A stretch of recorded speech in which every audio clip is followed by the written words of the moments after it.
Glonyer, and welcome back to each and one of you. And of course, if you are new to the channel, thank you so much for joining us.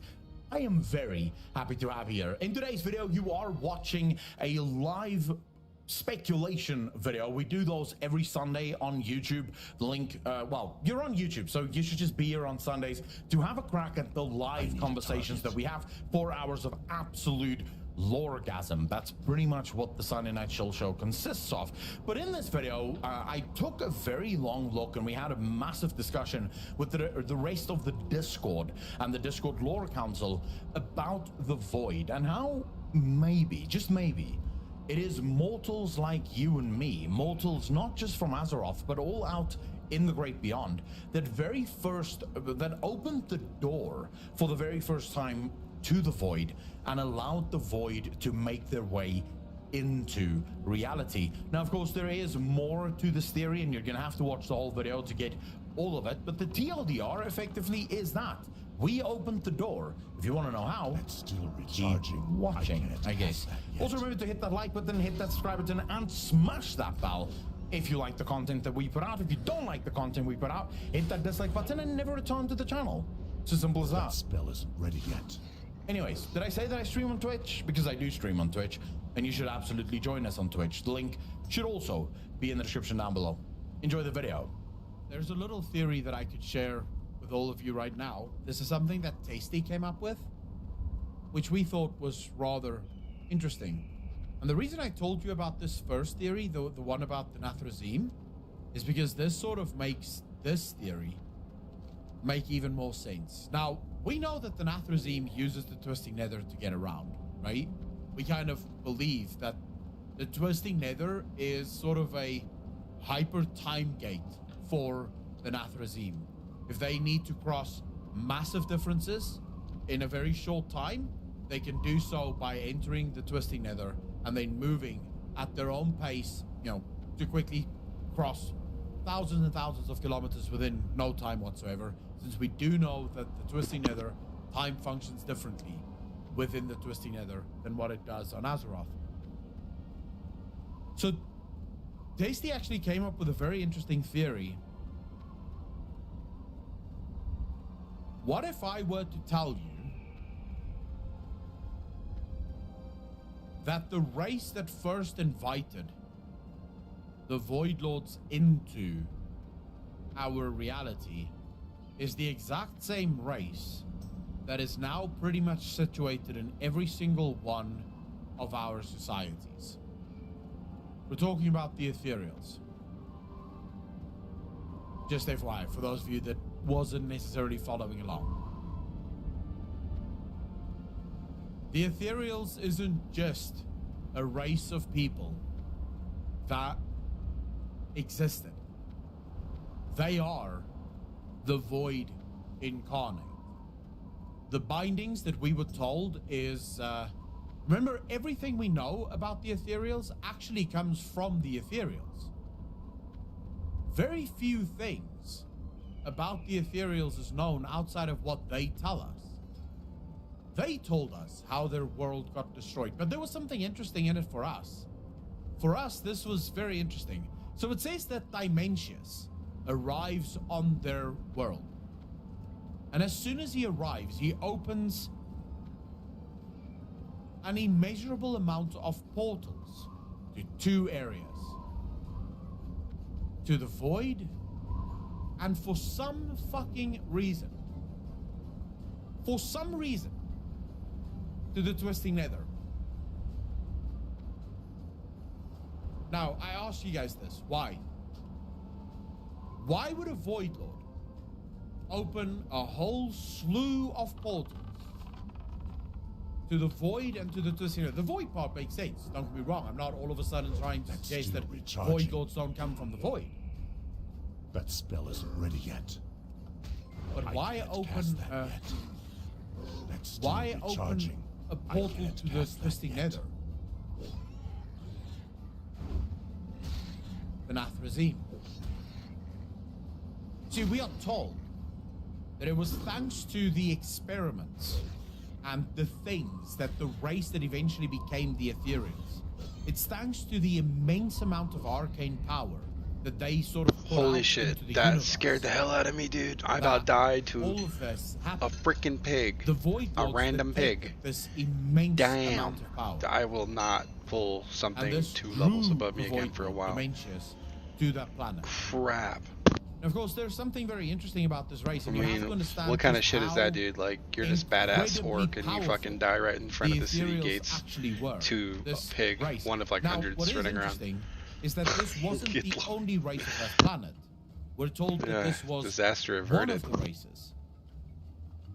You have a Void Lord that is attacking. We are talking about a thing that eats reality. It eats matter. It consumes it. And in an effort to save their cities, they place barriers around these cities.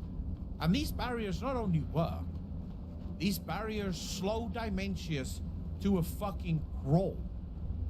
Dimensius can't get through the barriers.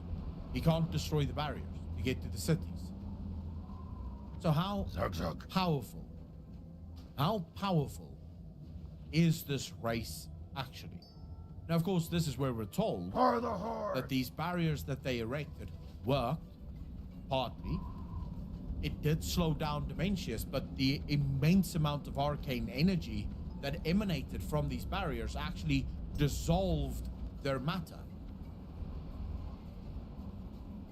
I think this is where they started to lie a little bit. I believe the ethereal race, the race that would become the ethereals, they were dabbling in void magic. It's fitting as well that it is currently an ethereal that is teaching Illyria how to channel the void. Also interesting that the ethereals run things like void storage. They seem to be intimately familiar with void magic and with the inner workings of the void. And yet we're told that they were actually creatures of arcane. We're told that they are actually creatures of arcane. So how in the fuck does all of this fit together? And why were they destroyed? This is where the big thing for us came in. The portals that they created. Go forth to victory. Dimensius arrives and he For creates the these Horde. portals to What Twisting can I Nether do for and you? to the Void. Makes no sense. He's not of the Twisting Nether. The Void doesn't use the magic or the damage or the energy of the Twisting Nether. He creates these portals because of the ones who directed him there. The Nathrazim. Farewell. What do you think a What are you race looking would for? do?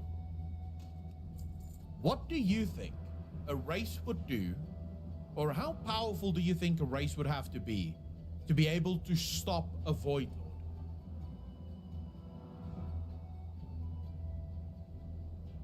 I mean, do you think any one of us on Azeroth, do you think with all of the trouble that an old god put us through, we're talking just old gods here, the amount of trouble that they put us through, do you think we could fucking stop an actual Void Lord? We don't have the power. We don't have the advancements. An actual Void Lord would destroy us in no time flat. They managed to stop this thing. See, this is where the Nathrazim come in. This is what the Nathrazim does. When they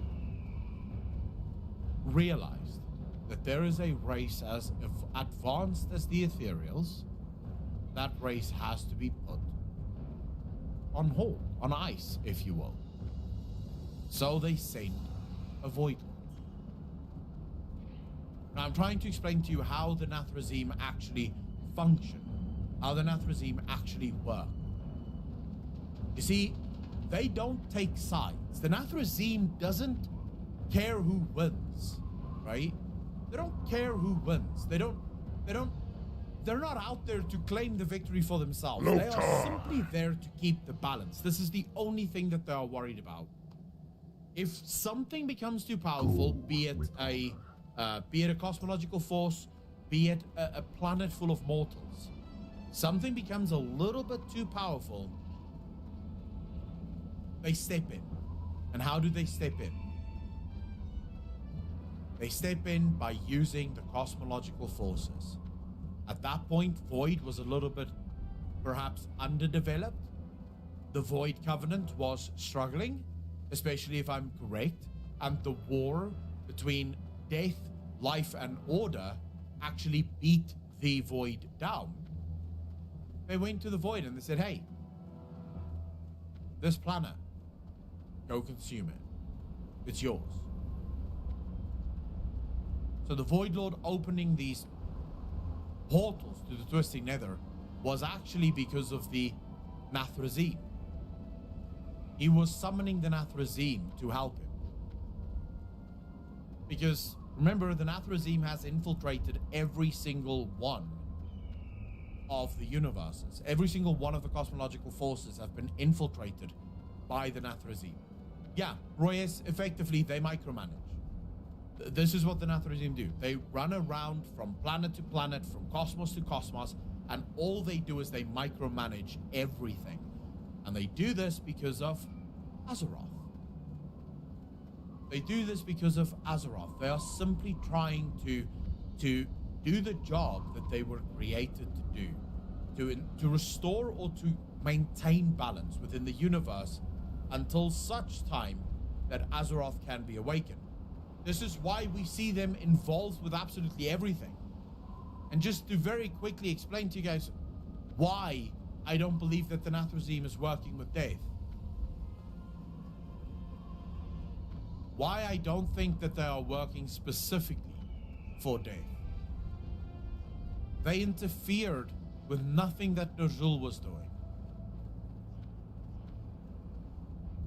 Arthas was around, and yet the Nathrazim didn't help him.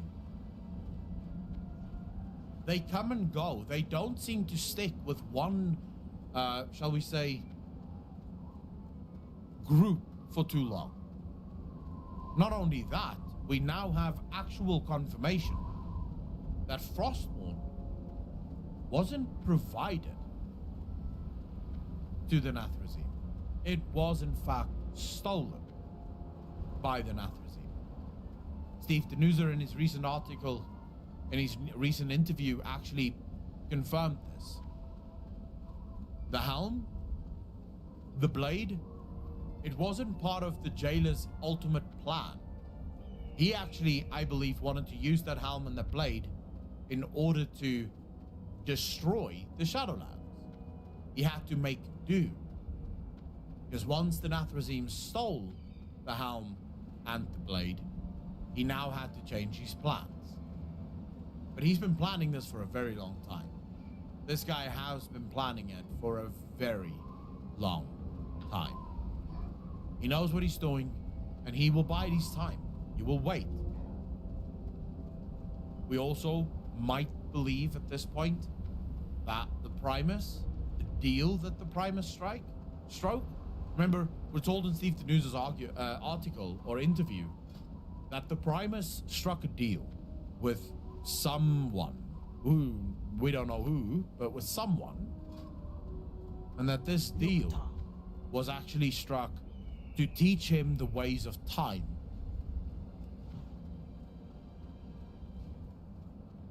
They taught him, whoever this thing is that taught him how to look through the different timelines. According to us, the Nathrazim would fit this. I don't have a The target. Nathrazim does appear to be an extremely obscure race of being. If you think about it, we still don't know anything about the Nathrazim. Do we? Think about it. If I tell you right now who is the Nathrazim, none of you can truly tell me. None of us can truly even guess who the Nathrazim is. And yet, they still somehow seem to have control over everything in one way or another. Like a little bit of everything. They don't necessarily excel in any one thing, but they seem to be able to do a little bit of everything. Now, it is interesting. And just to give a little bit more credence to the original theory that I had here when we started this conversation. Every single creation has less power or less ability to control than the previous creation. Think about the first ones and the things that they made. Then you think about the Titans and the things that they made. The first one's creations actually sort of functioned. The Eternal ones sort of, kind of functioned. But everything the Eternal ones make, everything the Titans make, seems to be a little bit broken. Doesn't seem to work as well as it should. And then, of course, you look at the things that the creations of the Titans try and do, and that, well, leads to Galakrond. You kind of have to think in terms of what is it that we're ultimately meant to do here, and how exactly is all of this meant to function. And of course, when it comes to the story of the Nathrezim, this is actually where this entire theory started, with the Nathrezim infiltrating the Scarlet Crusade. At the time, the light was nothing. At the time, the light did not matter. People were turning their backs on the light. And then with the invasion of the Nathrezim into the Scarlet Crusade, all of a sudden, the light became everything. The light turned into a religion, a massive religion that everyone believed in. Why? Why was this necessary? Could they not have done what they wanted to do without the help of the light? They don't want to do anything. They just want to maintain balance.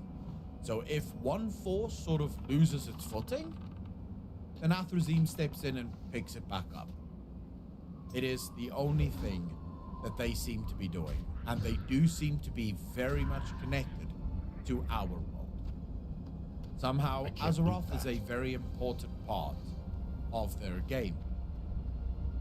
And then, of course, if we go to Koresh, and the fact that twisting nether portals were opened, this gives us at least some indication that they may have been present during the fall of Koresh.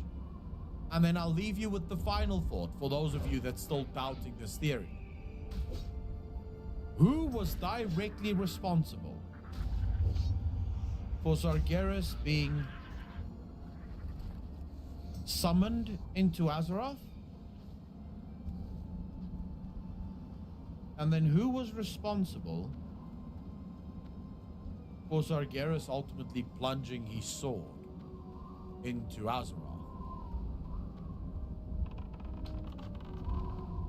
And I think responsible might be a strong word. Who was present? Excuse me, let's put it this way. Who was present for all of these things? The very first sundering, well, second sundering actually, where Azshara tried to summon Sargeras into Azeroth. It was the Dreadlords that came through the portal first and sort of prepared the way for Sargeras. Lorthraxion was with us all throughout Legion. All throughout Legion. Lorthraxion, this very first light Nathrezim that we get to meet. Veramathras himself present within Legion, there to slow us down. Remember, the canonical saints of the raid in Legion, the final raid, I can't remember what his name was. What was it called again? What was the final raid called again? Anyways, whatever the final raid was called again, name escapes me now. The canonical story behind that, and Taurus, thank you very much. And Taurus the Burning Throne, thank you so much. The canonical reason we were there, or the canonical reason those bosses were there, is they were slowing us down while Sargeras was getting into place. There was a Nathrezim there as well. That Nathrezim did have a couple of very interesting whispers, though. Very interesting indeed. That we will definitely go back and look at some point. Varamathras, Lorthraxion, wherever you turn, no matter what it is, no matter what happens, every single time something big happens, there is a Nathrazim not far behind. They're always somehow involved, but never in the forefront. They never exist in the leadership positions. They're just there, nudging, pushing, pulling, and moving the pieces around, but they're never the victors, because they don't care about winning. They just care about balance of all things.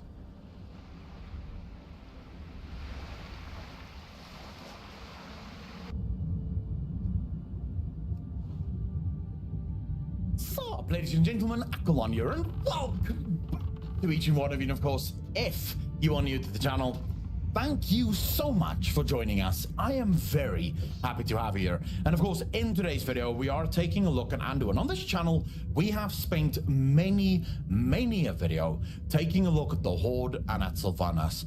But there is one character in Shadowlands that does not get the love that he deserves, and that is absolutely Anduin.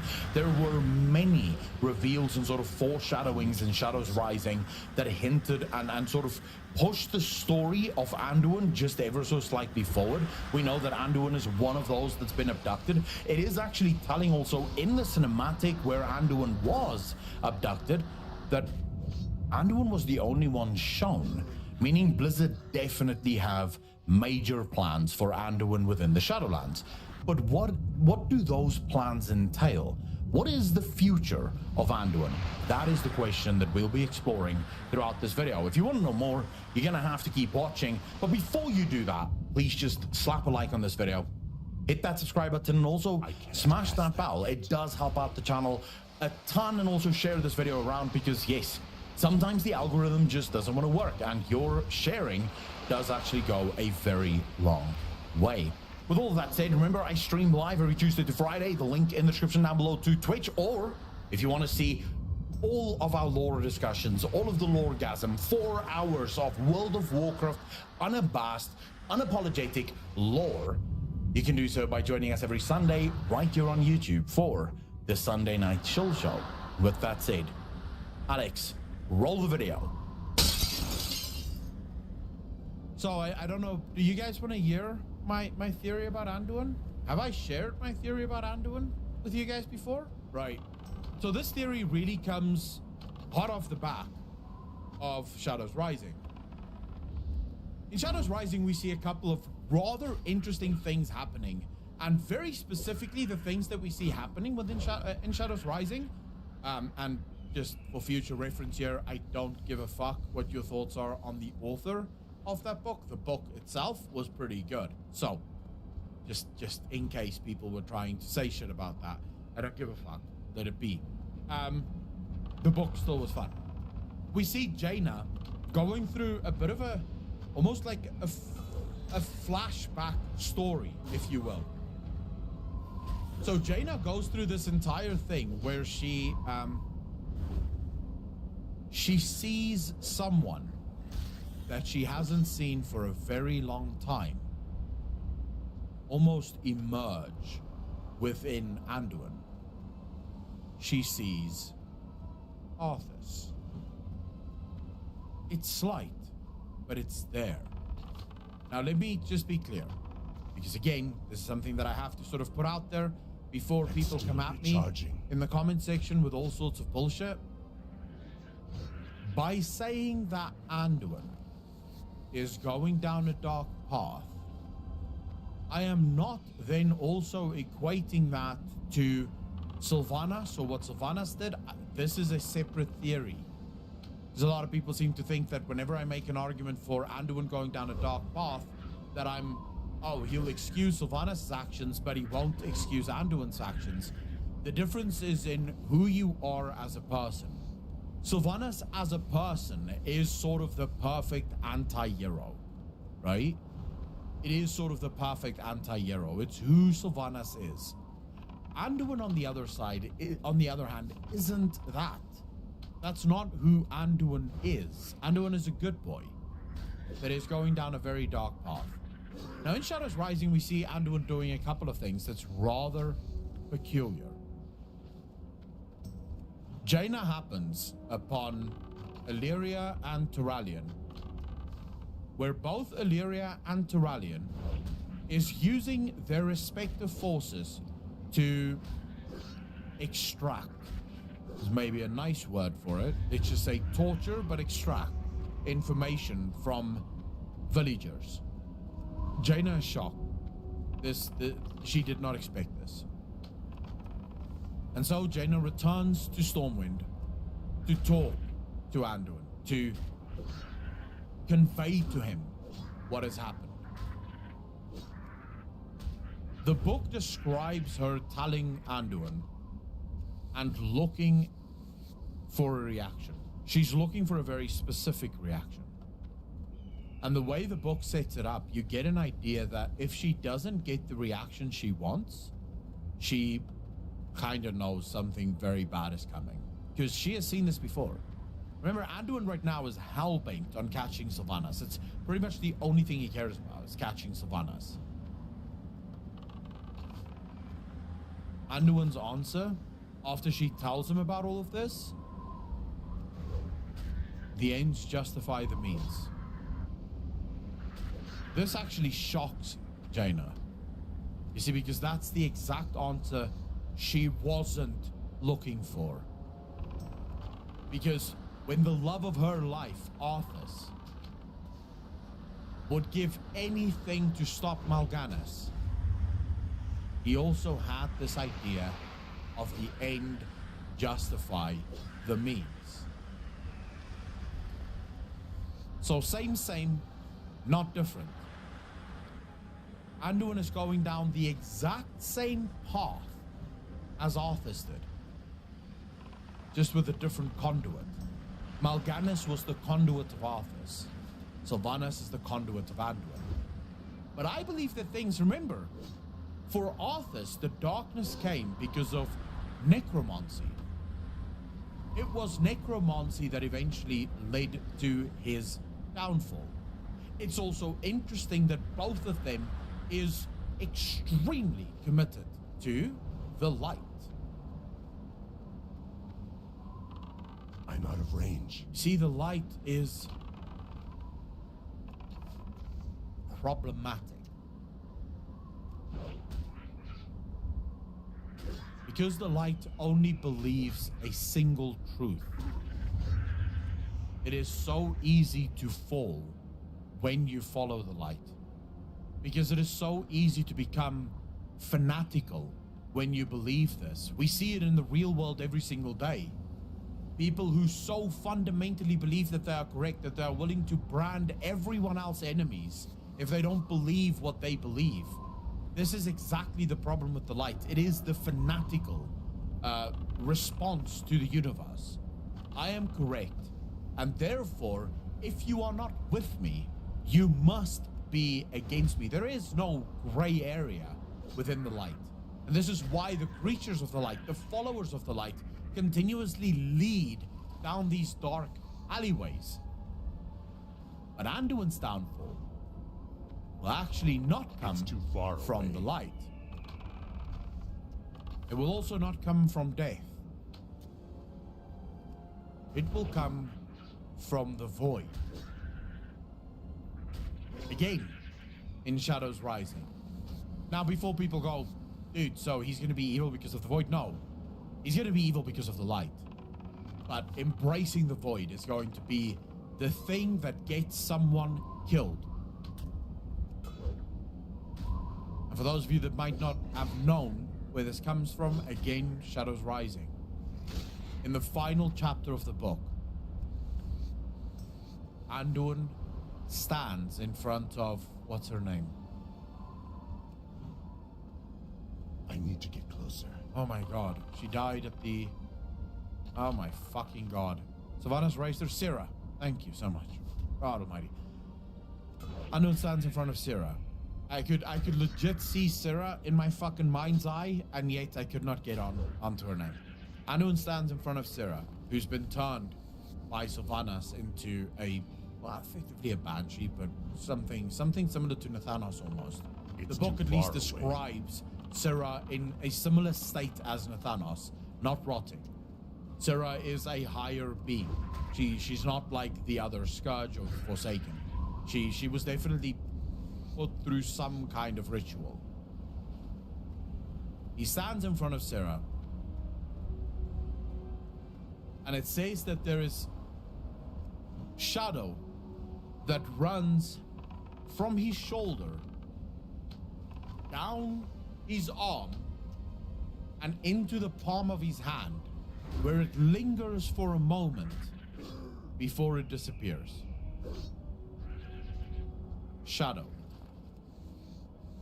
Void. You see, we now see just how the void is created through the eyes of Anduin.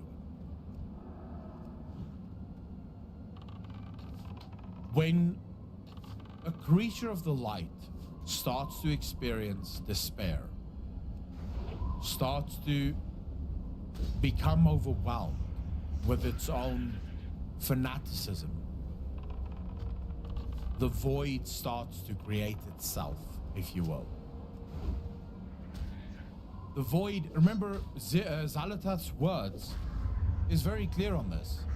The light views us as monsters that should be slain. We do not share this view. To us, they are brothers and sisters who have merely lost their way. I'm out of range. And they will return to the masters in time. This is what Zalatath believes. Zalatath tells us that the void doesn't view the light as an enemy, as a monster, as something terrible. They're brothers and sisters. It's all they are. See, the void was created from within the light. As a creature of the light becomes more and more fanatical, reaches the natural end of its fanaticism, the void can be created within that. And it's also interesting that during Legion, we learned that whenever a Naru falls, it is almost always because of the involvement of a mortal. Why? What is it that mortals have? What is it that mortals possess that can turn the Naru into void, or void Naru? Free will is an interesting answer.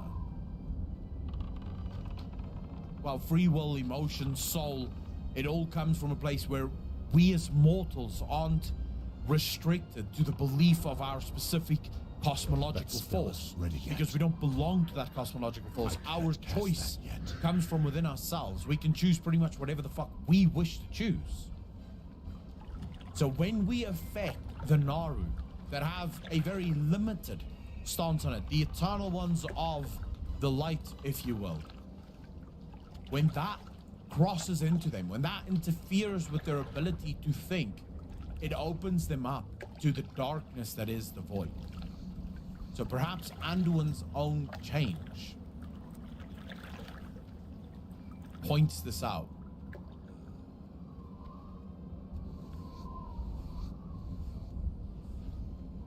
But I would like to hear what you guys have to say. I would love to hear your thoughts on this, because this is, I realize, a bit of an out there theory.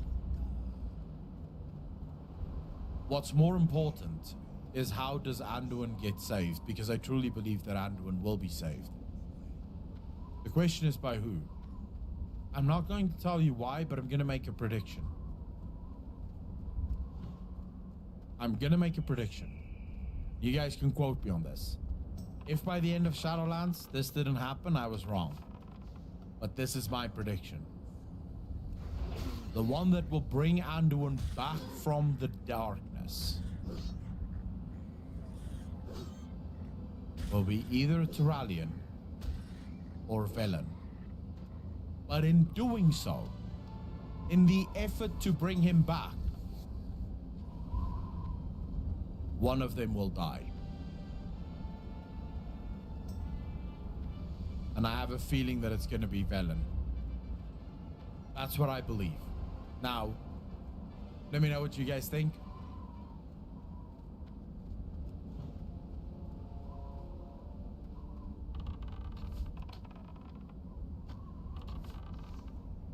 Sup, ladies and gentlemen, Akalon here, and welcome back to each and one of you. And of course, if you are new to the channel, thank you so much for joining us.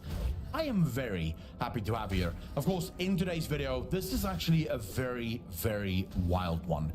We're going beyond what we know within the lore. We're trying to really figure out the story before there is even any breadcrumbs. But myself and the Discord have gotten together, and we've been paying very close attention to the Nathrazim. And of course, in this video, we are going to try and show you the origins of the Nathrazim, and those origins are not what you might think they are. Like, guaranteed, whatever you think at this point in time of the Nathrazim, forget it. It's wrong. It is most likely wrong. That's, of course, if we are right. I believe we are right, and I'm saying that as unbiased as possible, since why wouldn't I be right? Of course I'm right. Am I right? Anyways, remember to hit that like button, hit that subscribe button, and also smash that bell if you want to get more of our content. And also, if you want to help out the channel, it does help out an absolute ton. Also, you can join us live on Twitch. The link in the description down below every Tuesday to Friday. Or if you want to be part of these live discussions, 4 hours or 6 hours sometimes of absolute loregasm, you can join us every Sunday on the Sunday Night Chill Show right here on YouTube. Ladies and gentlemen, I will not keep you in suspense any longer. Enjoy the video. Myself and the Discord have been working quite hard at trying to come up with theories that actually works, that actually explains a lot of what the game is going to be. Now, of course, some of our theories is going to be so far out there, so way out there, that you will most likely go, bro, really? But then just remember that some of our way out theories have been proven to be true, or at least is supported by a lot of other content creators who now share our theories. And I would like to point out that the whole theory about Arthas and Frostmourne, I'm pretty sure we were the first to sort of touch on that, and that again comes quite heavily inspired from the Discord. Now, if you want to be part of the Discord roundtable, I said this at the beginning of the stream and I'll just repeat it here. If you want to be part of the Discord roundtable, the best thing you can do, join the Discord and start chatting. You can reach out to mods, but mods will most likely reach out to you, right? Mods are going to reach out to you, and they're going to say, they're going to ask you, do you want to be part of the lore council? And if they ask you and you're fine with it, we meet every Saturday night and we go through just absolutely everything there is to go through. So just partake in the lore channel, and we will absolutely absolutely pull you up when and if the time is right. So you can spam the mods for a position, but they will most likely say no, unless they know who you are and they have seen you talking. All right, so this theory is actually rather inspired by something. Well, it started off by us just sort of spitballing. Right? So we were sort of spitballing the Nathrazim very specifically. We were talking about the Nathrazim and exactly what the Nathrazim might ultimately be serving, who they might ultimately be serving. And then this came out, right? I can't remember which one of the two quotes it was, but one of these two quotes actually made all of us go, wait, what? Holy shit, this is rather fucking huge. All right, so anyways, let me just go through this all so that you can sort of understand what I'm talking about, and then we'll get into it. All right, so this is from the art book with the collector's edition. The art book gives us some more insights into how this entire world came into existence, everything we need to know. But there's a couple of things here that people completely missed, that so many people didn't even make a big thing out of it, right? Now you have seen, as I have, sight never meant for living eyes, but this knowledge will not save you. Nothing can stop what Sylvana set in motion. Rending the veil was just the beginning. Beyond the ruined sky awaits an evil older than reality. itself. The second I read that, pretty much myself and all of the scribes of the Discord lost our minds collectively, because this pretty much confirmed the theory that we've had for a very long time. Reality was not created, and when I say reality, I'm talking about this reality. Reality was not created alongside the other cosmological forces. This proves it. An evil older than reality itself. It's an interesting word choice as well, right? Saying reality there. I think that was done specifically, objectively, to give us a time frame. That time frame is actually rather important. If this takes me to Pinterest, I'm gonna lose my fucking skull. It takes me to Pinterest. I hate my life so much. Click on that. And I know people say I should have the cosmological map ready. What would be the fun in that? What would be the fucking fun in that? How else would I give Alex a lot of work to do if I'm gonna have it fucking ready every single time? This makes it much easier so that Alex has a lot of work to do with the editing.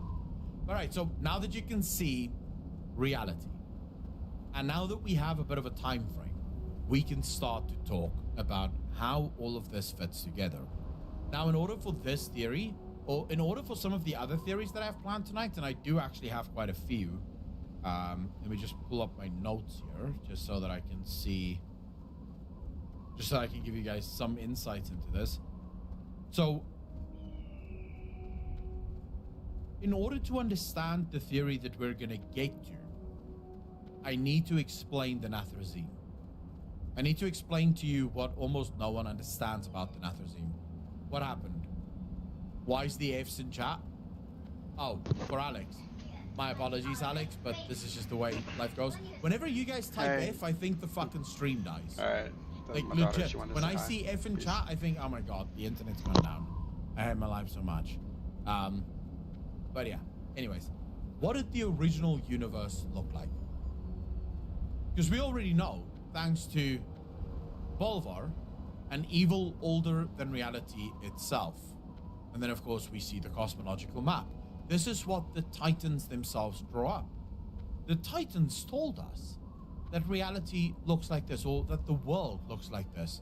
But of course, we already know, thanks to Steve Denuser, that this is not completely correct. Because in this image, it shows the cosmological forces as sort of the be-all, end-all of all forces. Steve Denuser tells us that not. Real.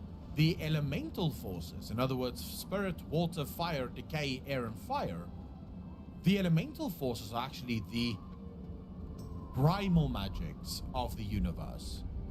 The cosmological forces are higher magics, but they're nowhere near as primal and as old as the eternal or the elemental magics.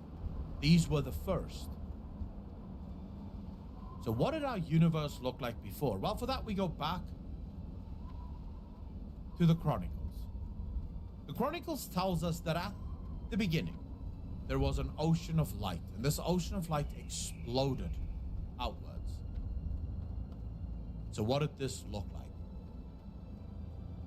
Pull every single one of these cosmological forces to the center of Azeroth, so that they all touch. That was the original creation. All of these cosmological forces were once one. Now, they had differences. They had different opinions and ideologies about how the universe should function. And I believe, as well as the people on Discord, we believe that it was these ideological differences that eventually forced them to war. It was the fact that the light and the void could just never agree on what is the right direction for the universe.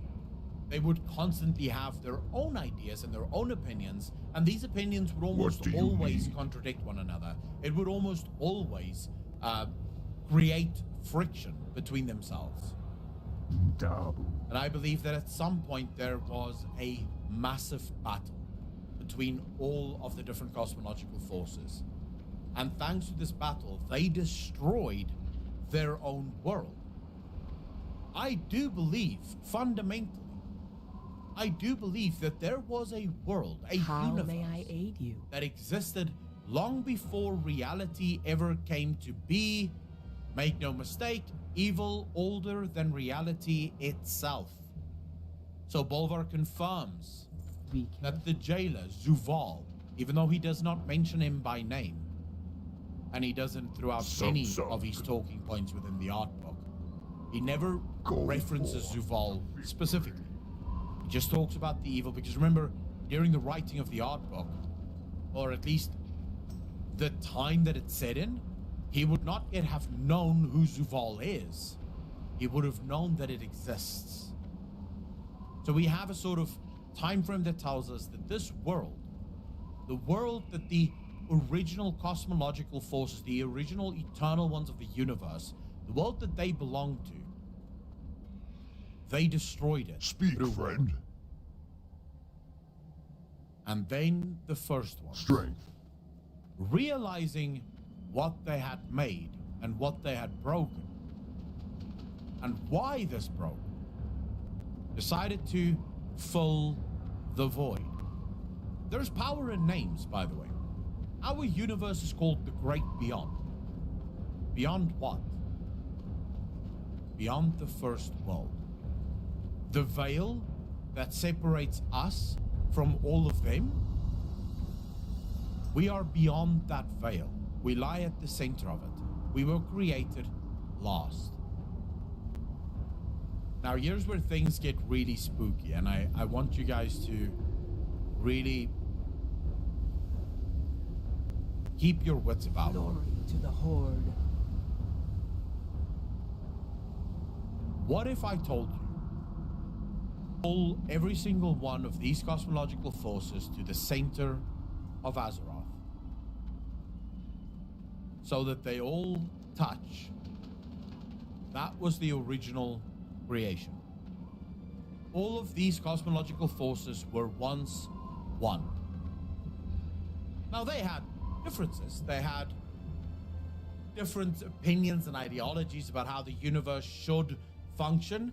And I believe, as well as the people on Discord, we believe that it was these ideological differences that eventually forced them to war. It was the fact that the light and the void could just never agree on what is the right direction for the universe. They would constantly have their own ideas and their own opinions, and these opinions would almost always contradict one another. It would almost always create friction between themselves. And I believe that at some point there was a massive battle between all of the different cosmological forces. And thanks to this battle, they destroyed their own world. I do believe, fundamentally, I do believe that there was a world, a universe, that existed long before reality ever came to be.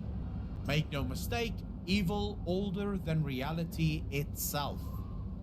So Bolvar confirms that the jailer, Zuval, even though he does not mention him by name, and he doesn't throughout any of his talking points within the art book, he never references Zuval specifically.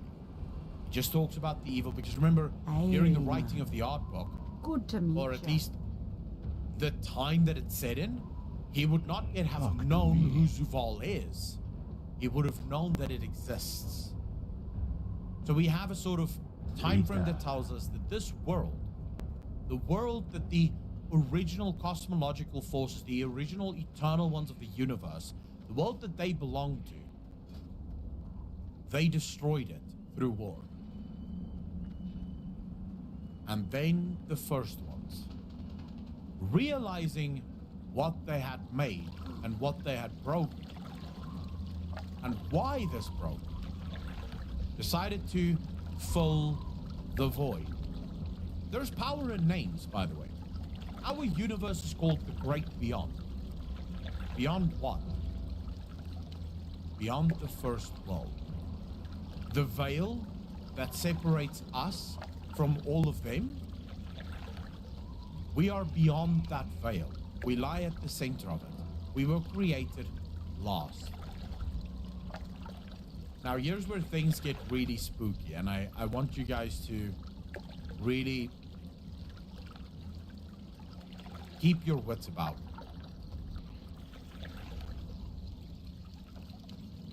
What if I told you that Azeroth is the creator of all of these things? Alright, I'm gonna go ahead and pause the stream and take my dog out, let him get some fresh air. Probably be gone about 15 minutes. Be back.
Okay, I am back, and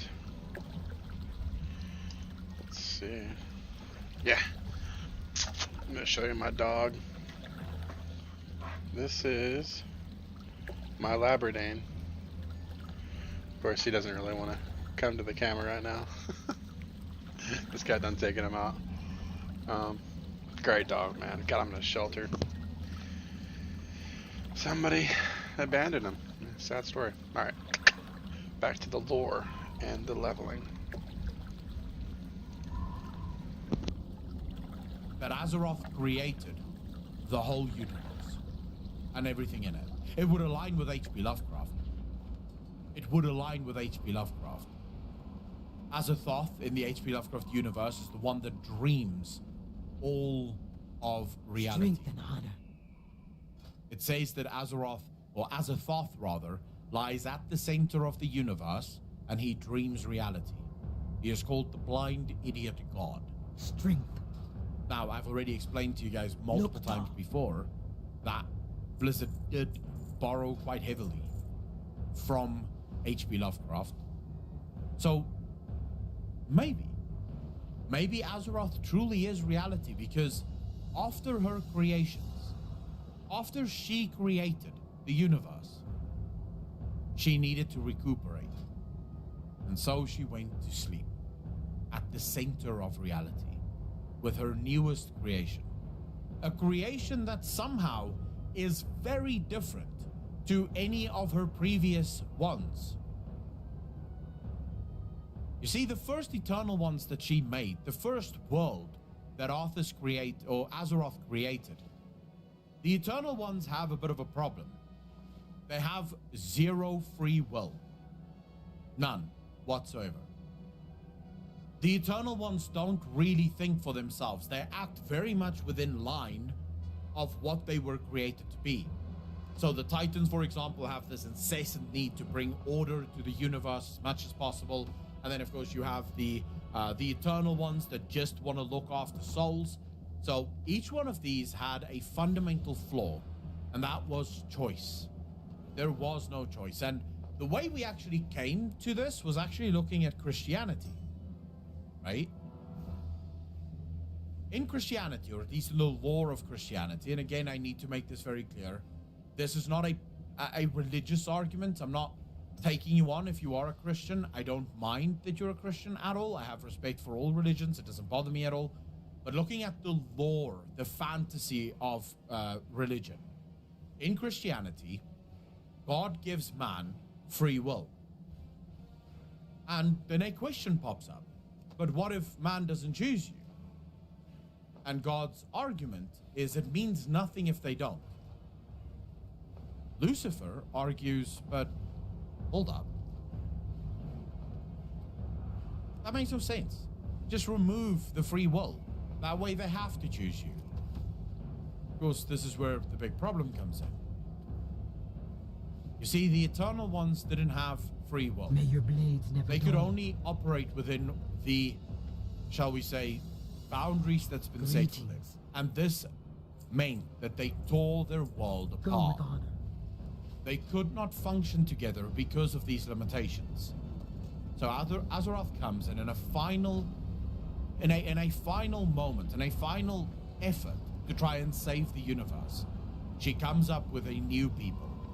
One that would have the freedom to choose. One that wouldn't just blindly follow whichever faith is handed to it. It would only operate under its own instruction. And she uses the center of this to sleep, to dream. Azeroth is not necessarily a Titan. The Titans simply describe Azeroth as the most powerful of all Titans. But at no point, or more powerful than anything they've encountered before. That's how they describe Azeroth. They never truly know if she is a Titan or not. In fact, I believe we get what she is far more clearly from Sargeras. Now, whether you believe that Azeroth lies at the center of the universe and does actually dream reality and she is the creator, doesn't really affect, or maybe you believe that no, she isn't. It doesn't actually affect the theory in any way, shape, or form, because the theory still works with an overall creator. Because here's where the theory started, and I feel like it would be remiss of me to ignore where we started and just give you the end point, because this really is where we ended. We ended with Azeroth most likely being the Be creator, safe. right? Most likely being the Zug, creator. zug. But we started, actually, with Azeroth being the creation of the creator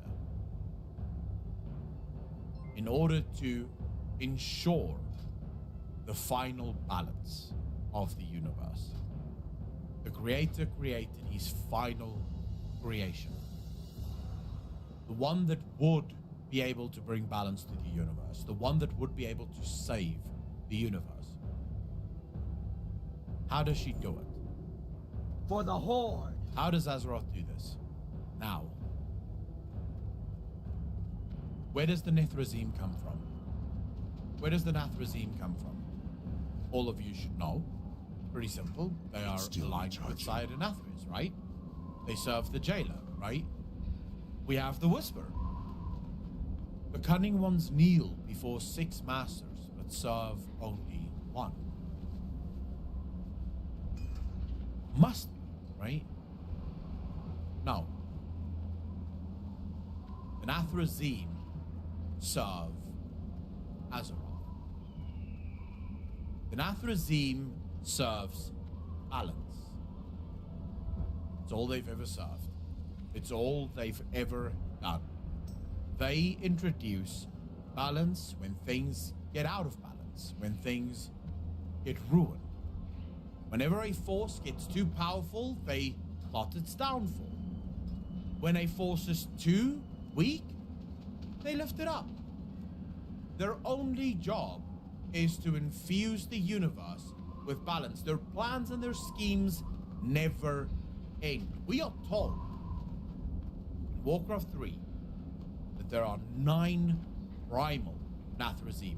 7 of them we meet on Azeroth. 2 of them is off-world. 2 of them is off-world. 1 of them is Sire Nathras.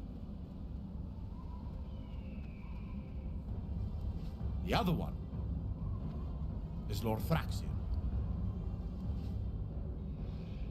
It is Lord Thraxion, right? Yeah. These are the 2 that wasn't present because they had other jobs to do. The primal Nathrazim. Their only job ever is to disrupt For the the common Horde. flow of power between the different cosmological forces. And if you start thinking about it, it makes sense. Every single action, How are you? every single Be action good. that we have taken in World of Warcraft have at some point had some kind of fuel from the Nathrazim. Strength and The honor. Nathrazim being involved For the in Horde. one or other way. Strength. And if you think about who Sylvanas would despise, who Sylvanas would like to stop, who is directly responsible for Sylvanas being turned into a banshee? The Nathrazim. What do you need? Arthas. It's not the jailer. It's not the jailer. When Arthas turned Sylvanas May your into blades a never banshee, Arthas not yet wore the helm. The Helm of Domination was not yet worn by Arthas at that time, so it was almost guaranteed not the jailer. It was only after that that Arthas donned the helm. He had Frostmourne, yes, but he did not have the helm. And I've already explained this to you guys multiple times. You need both. You need 2 things. You need Frostmourne to steal the soul to empty you out. And then you need the helm to allow the jailer to take control of your body. It doesn't help if both of these isn't present. Sylvanas' war, myself and the Discord believe, is against the Nathrezim. She is tired of being played. Now, how do we know this? Sargeras' scepter. Sargeras' scepter was crafted after Sargeras had a dream. He dreamt that he fell through the core of Azeroth. And as he fell through the core of Azeroth, he opened one eye. That's still And he recharging. saw Azeroth. And as she lay there sleeping, her eyes opened. Just one of them. One of her eyes opened up. And Sargeras became, according to the words, enthralled with Azeroth. And when they designed the scepter, they placed a jewel at the top of it to signify the eye of Azeroth. And next to it, two Nathrezim wings. And it is what Sargeras describes Azeroth as. Corrupted, demonic, and most importantly, his. When Azeroth opened her eyes, she looked like the thing Azeroth believed demons to be. Nathrezim. She looked like the Nathrezim. This convinced him that she could be nothing else. She has to be Nathrezim. Her eyes are similar because these are her children. I can't cast that yet. She created them to restore the balance until she can wake up. And it is the one thing that they've been trying to do. It's the one thing that they've been trying to fight the cosmological forces on. You see, because when Azeroth created reality and basically banished the different cosmological forces from the universe, from the great beyond, all of them came to Azeroth with a single purpose, a single plan: to stop her from ever waking up. Now you might be saying, but Aklon, what even are you talking about? Every single one of those engines, every single one of those forges that we see currently on Azeroth, they're not meant to save her, to keep her safe. They're meant to keep her sleeping, That spell isn't ready to yet. ensure that she never wakes up. The removal of the power of Sargeras' sword, Sargeras wanted her to wake up. He was trying to empower her, to wake her up. So why did the old gods leave Azeroth? Because they realized who she was. That's still recharging. Think about it.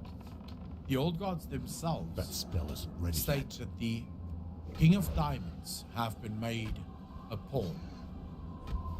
The Void Lords had no idea that Azeroth would be at the center of the universe. They simply sent fragments of themselves out into the Great Beyond, hoping that the Great Beyond would harbor some kind of titan that they could corrupt and eventually wake up so that they could win the war. What they didn't know is one or four actually of their fragments would hit the ultimate creator. And as soon as the old gods realized this, they realized, shit, it's time to go. The last thing we need to do here is to wake her up. So they did make Magni, the King of Diamonds, a pawn. Because everything they told I need to him get closer. led to them losing and led to, well, there's a couple of things that actually led us to this. So listen closely and hear me out on this. Every single thing that Magni did, and remember, the old gods tell us that Magni, the King of Diamonds, have been made a pawn. Now, the question is a pawn of what? Because if he's a pawn of the old gods, then that doesn't make a whole lot of fucking sense. Because every action led to the forges being restored and being put I back can't in cast full that working yet. order. It led to them losing, effectively, That's still recharging. with their help. So, was he a pawn then? Yes, he was. Because dying was always the plan. They realized that they were on the wrong fucking planet. This was definitely not the planet for them. The last thing they need is the creator of the universe waking up with enough power to put them all in their place. Or I can't cast the that balancing act of the universe, if you will. So this is where we get into that whole, where does the theory fit based? In my That opinion, spell isn't ready it yet. actually kind of feels based, or fits based, when you look at Azeroth as the creation of the original creator. So he created her That's still to be, recharging. he or That she spell created isn't her ready to yet. be the balancing act of the universe. I think that fits better, just because that explains the consistent war that we see within the cosmos for Azeroth. But whether you believe that she is the creator or believe that she isn't the creator doesn't really matter. What matters is, why is she so important to almost every single one of the cosmological forces? Why does every single one of the cosmological forces try their best to take control of her? Why? That's still recharging. And then, of course, I will just leave you with one final thought once again. One final thought once again, to all of you that maybe missed it the first time. According to some people in Discord, now you can let me know what you guys think of this. Draenor and Azeroth is the same planet. Draenor is simply Azeroth after she awoke. This is just a theory that some people in Discord have, and they believe that they have actual evidence for this. I'm not going to go into it in detail. We'll be discussing it on Saturday with the Lore Council, and if the theory holds water, we'll be going into it. But this is a theory that the specific members of the Lore Council have been working on for It's about too 2 far years away. now. They've been collecting evidence, and they do believe that it is the same. But I'm just going to leave you with that. That's the final thought on this matter. Draenor is the world of Azeroth after she awoke. Sup, ladies and gentlemen, Akalon here, and welcome back to each and one of you. And of course, if you are new to the channel, thank you so much for joining us. I am very happy to have you here. In today's video, we do something we've only ever done one other time on the channel. I am responding to your comments. I get way too many comments on my videos, and I love that. I love the fact that you guys are partaking in the conversation and you're trying to push the conversation forward. Sometimes some of you are just playing dicks, and I do have to respond to that. I have a responsibility to respond to even the dicks. I try to usually do that at the beginning of the video or at the end of the video, but still, some of you have amazing comments that just really, I wouldn't be doing it justice if I just responded to it in YouTube. I don't have the time to really put in that effort. So it's a lot of fun for me to take the most, shall we say, crucial comments and turn them into a video. Now, you guys can help watching this video right now. If you see a comment in the comment section of our videos that you feel you really want my response to, you can just slap a like on that comment. And I usually do look at the highest rated comments to see if that is a comment that I actually want to respond to. Or you can use the hashtag on Twitter, hashtag #AskAkalon, and you can ask me any question there. And then, of course, for patrons, YouTube channel members, and Twitch subs, you can ask me questions in Discord, and your questions will almost always enjoy President. Is that the right word? President? Yeah. Let's just say President. It enjoys President, so you can absolutely help yourself there. Remember to hit that like button, hit that subscribe button, also smash that bell. I'm fucking watching you. If I don't see a like for every single view on this video, there's going to be hell to pay. Actually, I can't do anything to you, but still, just imagine there's going to be hell to pay. And then, of course, enjoy the video. Join us live every Tuesday to Friday on Twitch, link in the description down below, or every Sunday where you can watch me respond to comments live. And also 4 hours of absolute loregasm on right here on YouTube for the Sunday Night Shill Show. Ladies and gentlemen, let's jump right into it. Enjoy. I did promise you guys that we would go through comments. This is what I wanted to start tonight with before we get into the actual lore theories. I wanted to go through some of the cooler comments that I got throughout the week and throughout last week. Myself and Alex have decided to look at the comment section and sort of choose the comments that we thought was the best at the time, right? So some of these comments are very much lore related, and that's why I chose to do the comments during the live stream, because these are comments that I see a lot. So I see these comments pop up a lot, and of course I don't have the time to respond to every single comment in the way that I would have liked to, right? Which is generally why I've decided to do things like this. Sometimes your mic is muting for a few seconds. Is it doing that for everyone, or is the mic good, or is the mic fucking up again? I'll keep trying. All right, we're just gonna leave it like, fuck this mic, bro. I hate my life so much. But anyways, let's just get into this, because I did promise you guys this is what we will start with. Shadowlands pre-patch coming soon. Everything you need to know. So this is from that video, and these are, by the way, the ones that Alex chose. So Alex chose these comments for me to respond to. I think they need to make all achievements account wide. Now that you can level in a different expansion per character and you are not leveling in all expansions. So this is a question that I think, this really is a sentiment that all of us share. Let's be real. Most people right now genuinely do not understand why Blizzard insists on keeping most of the achievements account or literally character wide. Now, I'm not saying that there shouldn't be achievements that only belong to your character, but in my opinion, these should be similar to what we would call feats of strength, right? So achievements that really only matters on a single character. So for example, when you get an achievement with a given faction or with a given reputation faction, should that really only be on a single character? Because arguably, you could be getting that fucking achievement on any character. So these are achievements that I think should absolutely scale across the board for all of your characters. Things like PvP achievements, absolutely, I can understand why you would want to keep PvP achievements only for PvP, why you would want to keep PvP achievements only for a specific character, but I think most of us can agree. The achievement system, and especially now with the change in leveling, is just absolutely fucking insane. There's no point to this. There genuinely is no point anymore. And this plays part of a larger problem that I have with Blizzard's development staff.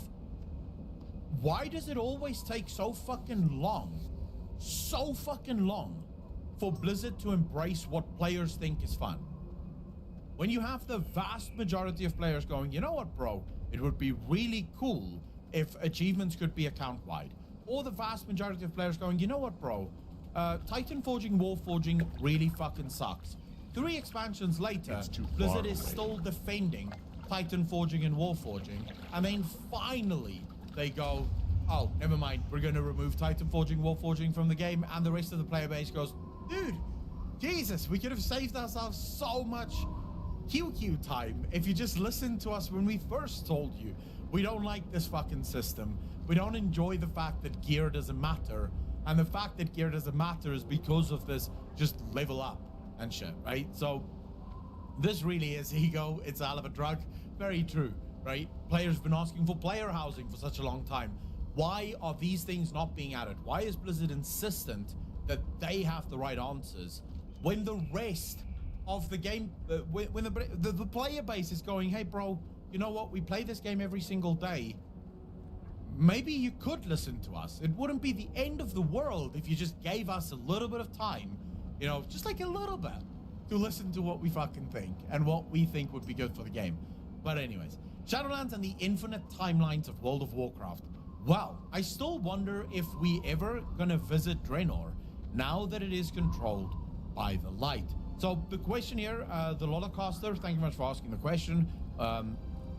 Well, first and foremost, it is alternative Draenor, which, as far as we can tell, is it looks like it's the same as the Draenor that we were at, but it could also be a different Draenor. Now, there is a weird theory here that I'm going to share with all of you, and I'm not going to say anything else. I'm just going to throw this out here. But this is a theory that comes straight from your boy, Apocalypse. Draenor might be Azeroth in the future. That's it. That's all I'm going to say. I'm not going to say anything else. I'm just going to say that. Apocalypse believes he's got evidence to show that Draenor is Azeroth in the future after Azeroth woke up. That's it. Just going to leave it at that. You guys can do with that whatever the fuck you want, but we'll probably cover that theory at some point. I don't have the evidence. That's Apocalypse's job. He said that on Saturday, he will run me through the whole theory and tell me exactly how he came to this. I'm as skeptical as you guys. Believe me, I'm just saying this is what Apocalypse believes to be true. And by the way, him and Chaos Lance have been talking about this ever since back in Legion already. They've been discussing this theory. So Apocalypse have been working on this theory for a long time, but we'll get there. Don't worry about it. Shadowlands delayed and Blizzard offering refunds. Players need to calm down. I never thought that a Karen version of Akalon in the thumbnail would be this terrifying. Bro, I am the Karen of Karens. You should know this by now. I can lose my shit if I fucking want to. 100%. Holy shit. You should see me. No, actually, I couldn't be further away from a Karen. I genuinely never get angry at things. Like when I go to a restaurant and shit just goes wrong, I'm just like, nah, fine. When they tell me, hey dude, we screwed up your order, no, make another one, it's fine. I genuinely am not a Karen, but I thought the Karen version in the thumbnail really fucking worked. The broken nature of borrowed power and Shadowlands systems. People talk about this like it's only since Legion. It's been like this since Pandaria with the first talent overall in scenarios. Remember those? Bet you don't. K2, so I do need to say bet you don't? What? Bro, I've been playing this game since fucking vanilla. Well, let's say TBC because I only played the last bit of vanilla. But I've been playing this game for a very long time. I remember what they did in Mist of Pandaria, but I genuinely don't think it's the same. Like, I genuinely don't think that you can say that the borrowed power is the same as the overall of the talent system. But this is again the problem that we have so often within World of Warcraft and especially within the community is the amount of people that only hear what they want to hear so that they can respond. There's so many people that refuse to listen. I mean, that entire video, just by the way, was meant to explain what borrowed power actually means. And then you still had people arguing over whatever the fuck they think it means, ignoring the argument that I made in the very first place. Mist of Pandaria had 0 borrowed power systems. 0. And by the way, if you're going to include legendaries in the borrowed power system, you're wrong. Legendaries is just a cool thing that's added to the game that you can sort of dive into for a while. But legendaries is not the same as artifact weapons, as Azerite armors, and as the Covenant system. It's not the same thing. Legendaries tend to only ask you to do things that you fucking love, right? So if you want to get the cloak unlocked, you have to do some raiding, which is the whole point. You're going to be doing it anyways. And it does give you a little bit of a boost of power, but it's not, the whole game isn't built around the cloak, which is the point we're making with borrowed power systems. The point isn't that you can't have systems of power that only last for a single expansion. The point is that you cannot build the game around those systems. That's the difference. The difference really is in how you position the game versus those systems. That said, fuck borrowed power. I'll just end on that. So the next question comes from Legendary H, and he asked the following. Akalon, if you find this, I found it, bro. Please let me know where you think Elune fits into the Cosmos chart. What It can is I help you stated with? that she possibly birthed the Naru by Khadgar, and you also need the Tear of Elune to open Light's heart. So is she a part of Straight. Light, like the supreme deity of Light? So I did find your comment, bro. Hopefully I can answer in a way that excites you, or at least satisfies you. So my newest theory on where the first ones fit in, and this is if I'm correct, and Elune is in fact a first one. My newest theory on it is that the first ones sort of exist above what we would consider the cosmological forces. So right now, thanks to Steve the Newser, we know how this is meant to be set up. So we have the cosmological forces. Just above that, we What are have you the elemental looking for? forces, which of course is spirit and water and fire and all those. The elemental forces are above the cosmological forces, and then above those we have the first ones. These are the ones who basically they don't belong to a specific covenant or a specific cosmological force. They belong sort of to all of them, but they're not restricted to any of them. So the cosmological beings of death is only restricted to death magic and to what death can provide it. They can't go, the jailer can't start using foul magic, for example. This is just not, he would have to go through some kind of initiation like Sargeras did with the opening of the prison of Mordoun in order to gain foul magic. This is not something that is native to him because he is a creature of death, not a creature of foul. So this is something that I think you need to keep in mind. Where exactly the first ones like Elune fit in, that is a difficult question. That is a question that the only answer I have for you that will probably satiate you at this point, or at least leave you a little bit satisfied, balance. Elune seems to be obsessed with balance. Where that fits in, I can't tell you, but she does appear to be absolutely obsessed. All right, so now we have, this was my favorite comment. This was my favorite comment on all of my videos in the last 2 weeks. Absolutely adored this comment. You guys have no idea how it warms the heart when someone comments, holds a straw man, and then spends the rest of time attacking the straw man. I need to show you guys this so that you can see what I'm talking about. Right. So we have Zorb Glorby that says the following. The problem is balance. The solution is simple. Wow, what a genius you are. Akalon. For some reason, he's screaming my name. I don't know why he's screaming my name, but he is screaming my name. The community asked for something different than BFA. You and Preach and Balila asked for a better game. I didn't ask for a different, better game. Most other players didn't ask for a better game. Yeah, they left. Better game, you did. Preach did. Balila did. That's why you are getting conduits and soulbinds and covenants. Every time Blizz does something, all I hear from you content creators, I don't know what I'm doing. Bye-bye now. Am I What are you just looking for? what am I? If I'm just a Greetings, content man. creator, am I not a content creator Spirits be then? with you, man. Anyways, we'll figure out what I am later, but for now, I am just a content creator. Is that the game sucks? At some point, you are going to have to figure out that you are part of the problem. You are perpetuating this idea that what you say and what you think is somehow better than what Blizz thinks. Blizz is a company of hundreds of people, thousands actually, who are paid real money to make a good game. I can't imagine that they haven't thought of everything you have a long time before you did. Let them try. It's good to have an opinion, but you need to think just a bit more about what you say because you aren't always right.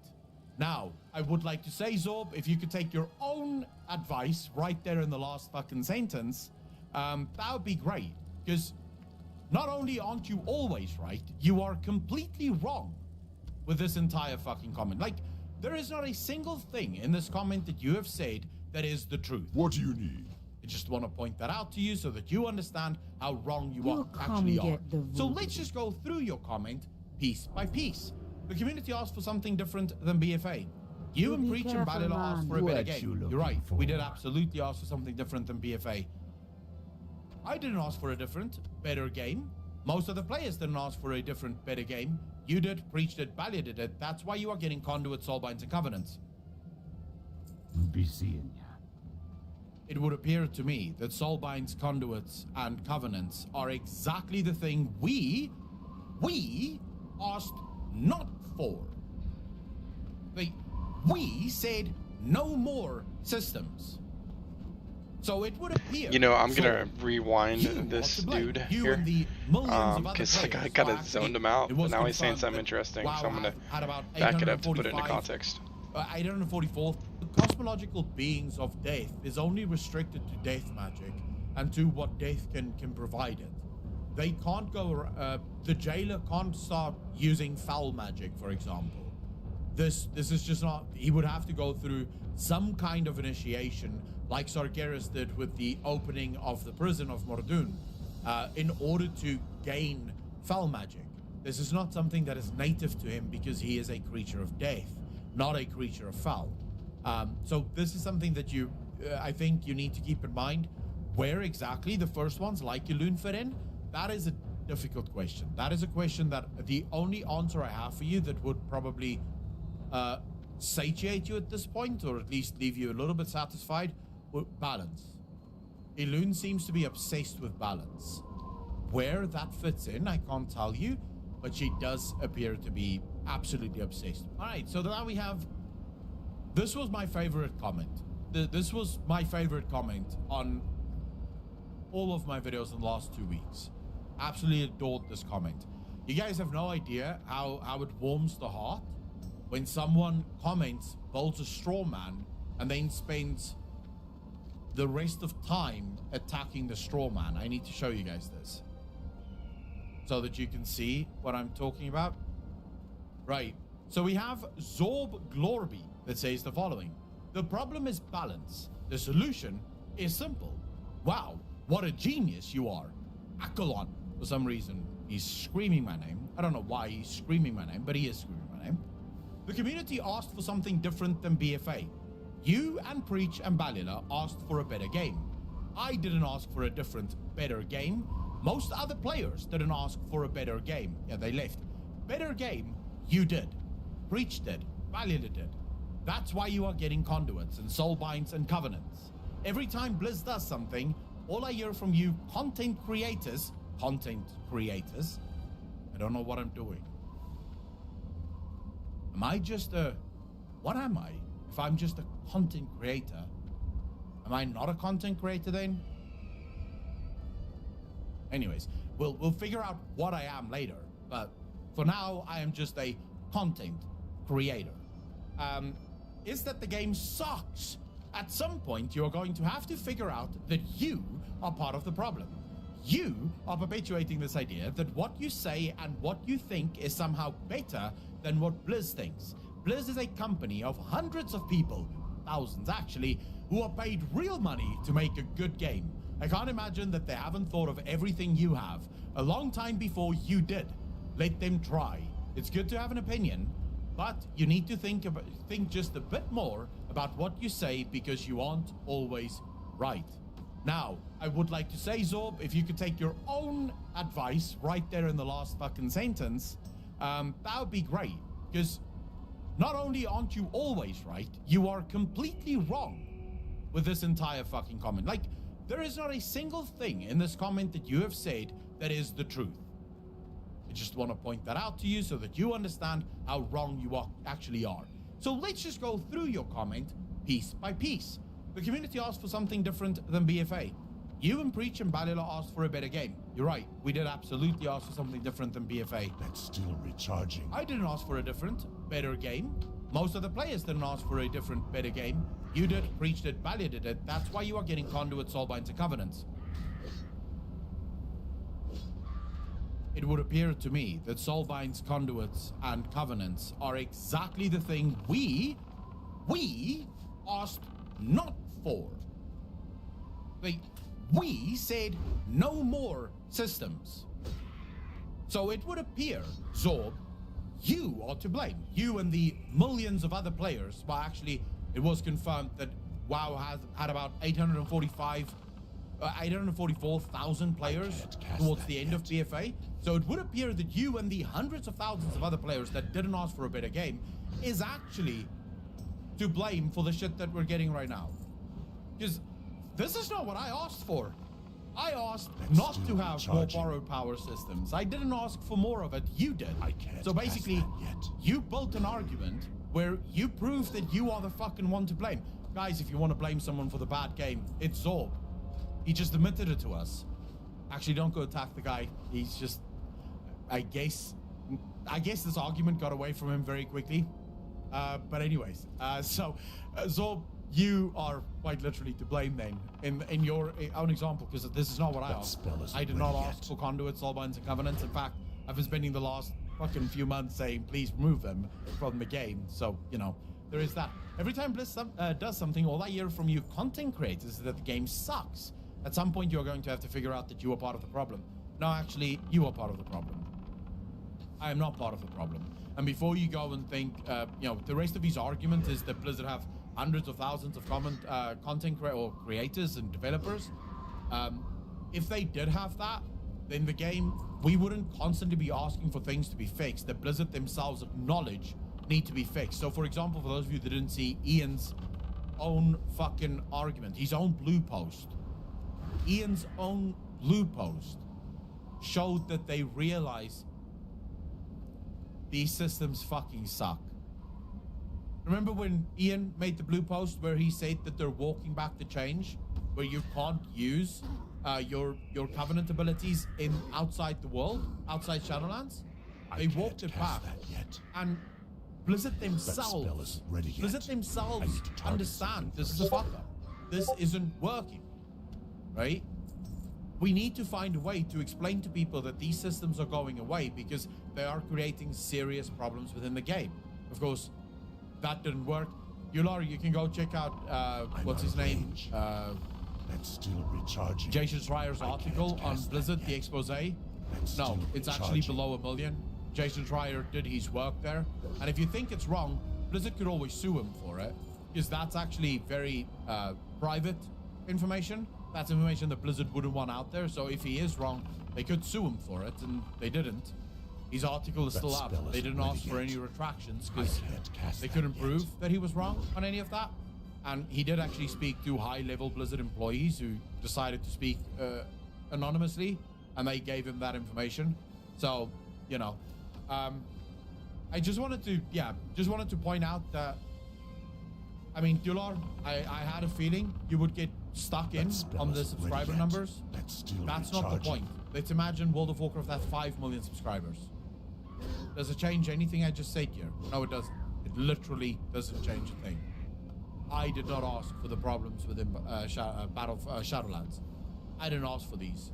In fact, I would be okay with a game that has 0 borrowed power systems. But anyways, let's move on to the next one. If I can actually fucking click the next one. Why can't I go back? Hold up, I just want to make sure.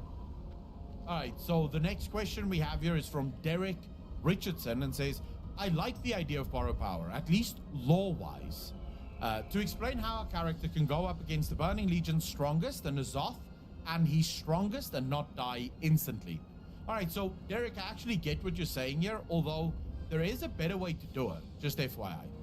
There is an actual better way to do it that wouldn't need borrow power. So for those of you that might have missed this, the point that Derek is trying to make here is that the borrow power systems actually provide an extra level of power that explains how we go up against these crazy strong characters within World of Warcraft. But then if you really think about what Blizzard does in almost every single one of these scenarios, so you think about our fight against Argus. From a lore canonical standpoint, we didn't actually defeat Argus. The Titans channeled their power through us, and that's what defeated Argus. So, in a way, our power wasn't even really necessary there. Be good! So from a canonical standpoint, there are ways to explain how we would kill these extremely powerful characters without having to introduce borrowed power systems. Now, you could just, like, this is again, Derek, one of those where it seems to me like you're misunderstanding what we say when we talk about borrowed power. I don't mind a borrowed power system as long as it lasts more than a single expansion. If Blizzard wants to add a system to the game that lasts for the next 10 expansions, that would be fine. The problem I have with this is that we continuously reset at the end of every single fucking expansion just so that we could start a game. Right? That's my fucking problem. That's the problem I have. I don't like the fact that we restart every single time. Anyways, Derek, I get what you mean, but as I said, there are lore ways of explaining this away. The next question, and then I think this is the second to last question that we have here. Easiest way to fix covenants at this point would be, this is from Grim. So Grim says, easiest way to fix covenants at this point would be to make the results of the choices do functionally the same thing for your class across all covenants. No. All right, so Grim, basically what you're talking about here is it's a distinction without a difference. So what you're referring to is every single covenant, whether you pick Night Fae or you pick Revendreth or whoever you pick, it's the same thing that happens. The ability looks a little bit different, but it does the same damage. It acts exactly the same as the others.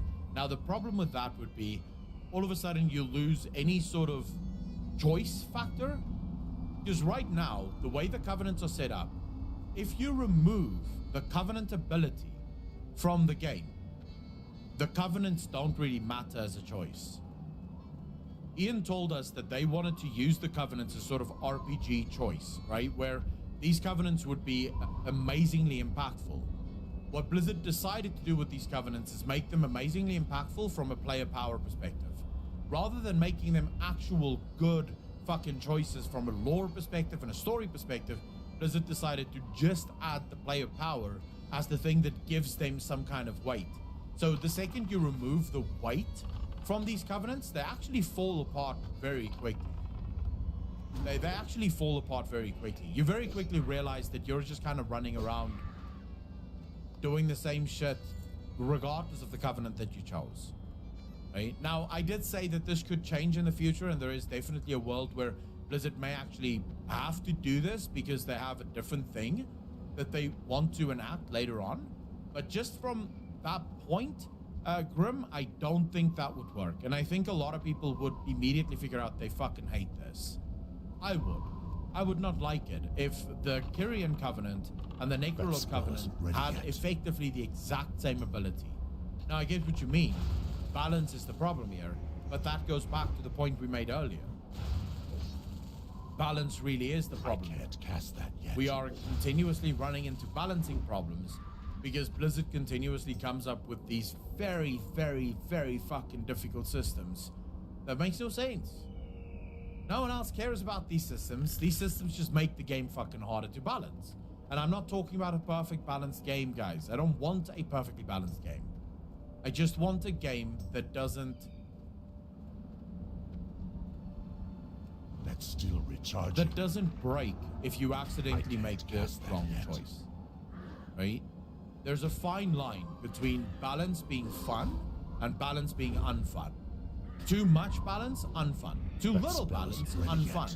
Just the right amount of balance to make sure that classes do feel different and act different, and some classes have strong points, some classes have weak points. That's where you want to be. The more systems you add into the game makes it impossible for the game to actually function, and it generally ends up being just a miserable experience for everyone involved. All right, second to last question here. I'm very curious what your take on demonology would look like. This is from Tyler. I'm more preferential to the revamp it saw as opposed to metamorphosis demonology. So while Tyler asked in terms of an individual spec within an individual class, I'm actually going to open it up. Slowly starting to realize that I'm probably in over my head here, so I'm going to try to work my way out. As long as Blizzard really want a pet before I come back. continues with the borrow power systems, the classes will never be as fun as I want them to be.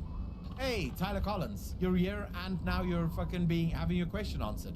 Happy to have you, bro. as long as Blizzard continues down this route where the borrowed power systems are meant to add the power Recharging. to the classes and meant to make the classes feel sort of different, right? This is going to present us with a rather bland player experience, which is the main problem I have with it, right? It's that the characters are ridiculously bland once you remove the borrowed power systems.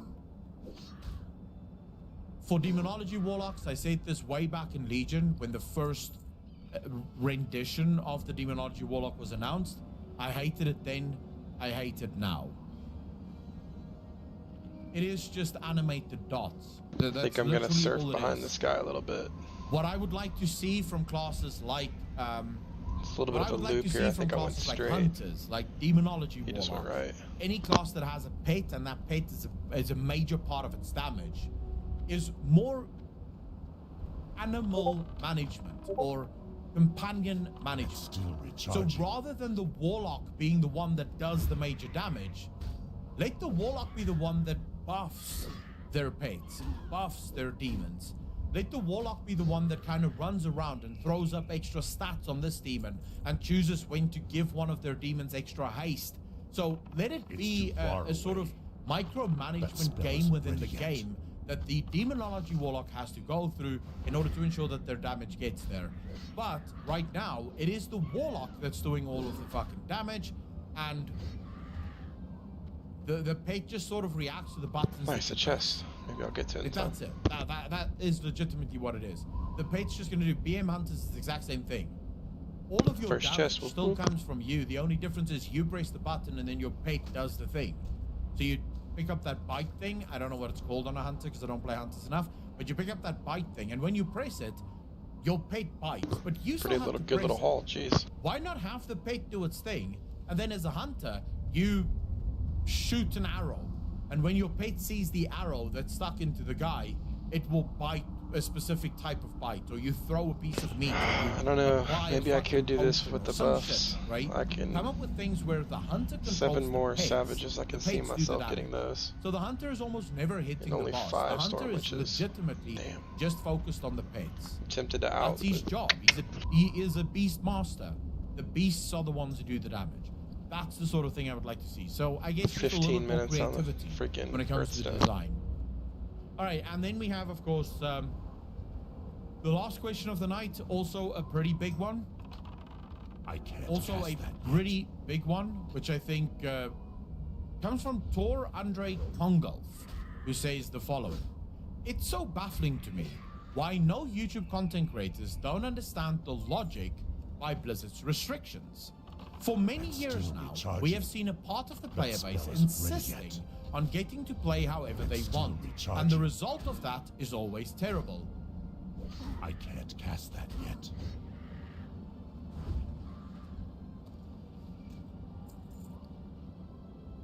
What? wow. What? When did we ever, when in the fucking world of ever, did we get what we asked for and the results have always been terrible? In fact, whenever we do get what we ask for, the results are almost always a resounding great. 100% great. Everyone fucking loves this. That's what we get when we ask for things. You saying that we want to play the game we want? When is the last time that we were able to play the game the way that we fucking wanted? Oh, I remember. Before the last time we started asking Blizzard to stop with all the fucking implementation of the systems. That's the last time we got to play the game the way that we wanted to play the game. So I see a lot of people in chat going, well, you guys asked for LFR, you guys asked for LFG. I just want to say I never fucking asked That for those things. spell In isn't fact, ready I've yet. always been very much against all of those things. And I'm not even a hardcore player. But I don't think that's how it should be. I don't think you should press a button and get into a fucking dungeon I can't because you press cast the that button. yet. I don't know, call me old-fashioned, but I That don't think spell isn't that's how an ready yet. MMO should be played. I think you should have a community, and you should be sort of encouraged to be a part of that community, but that's a different discussion. His exact point here, guys, was that we want to play the game the way that we want, and then whenever Blizzard implements this, then it goes wrong. But that's not how this works, because we don't get what we want. That's the whole fucking point. So his argument starts off with a lie, and then he twists it even further down just to make more of his argument. So another nice straw man argument here. People only want what is good for them at that very moment. No, not actually true. The fact that I want Aleph R and Aleph G removed actually is bad for me at this very moment, and I still want it removed from the game. I don't have a guild that I play with right now. I'm super casual when it comes to World of Warcraft, so I would be the one fucked over by them removing it, and I'm still asking for them to remove it. So, but not what is good for them in 1 year from now. So they keep asking for things that they think is fun, and then they find the game boring because they used up all their excitement they can have in the game. Alright, I'm just not even going to continue reading because it's very clear to me.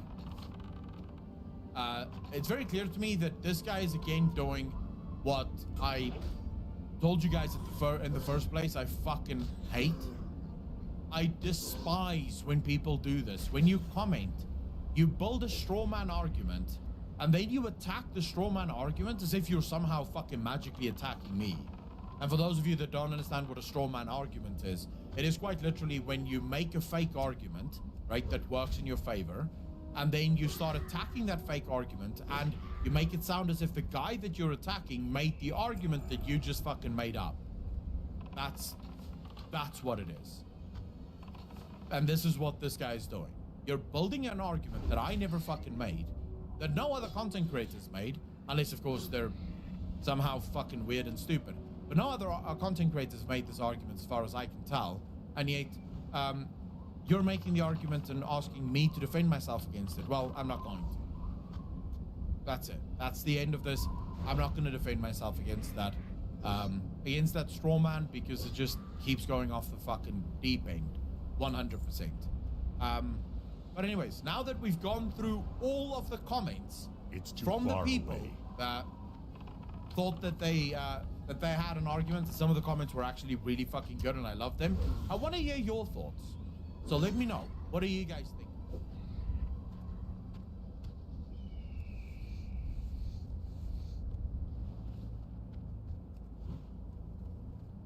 Maybe I should explain how I think all of this came into existence. So watching what the Dread Expanse said here, 100% agree with him. The ley lines on Azeroth, when you look at the ley lines and how they flow, as I've already stated, once somebody in a quest, in the quest where you need to find Vol'jin during Battle for Azeroth, once somebody tells you that Icecrown Citadel is far more than just a throne, it is the physical anchor to the next world. So the way the Great Beyond was set up to function, the way the Great Beyond works, is every soul in the universe, right, travels from where they die on their world into Azeroth, into the ley line system of Azeroth. From the ley line system of Azeroth, they all get directed to the top of Azeroth, the Icecrown Citadel, and from there flow straight into the Shadowlands. So this is to ensure that souls will always travel to the Shadowlands and not go anywhere else. This is the brilliance of the system. All souls that die in reality move into the Shadowlands through Icecrown. Now, be careful, as I said, don't confuse this with Icecrown Citadel. Icecrown Citadel was the direct outflow of the Jailer. Arthur's building Icecrown Citadel was at the behest of the Jailer. It's the location that is important, not the building. The building was built so that the Jailer could once again realize another step in his plan, the ultimate plan to eventually overthrow the Arbiter and get back what he wanted, or what he ultimately wanted. Now, in order for this theory to make even more sense, I have to share this with you guys.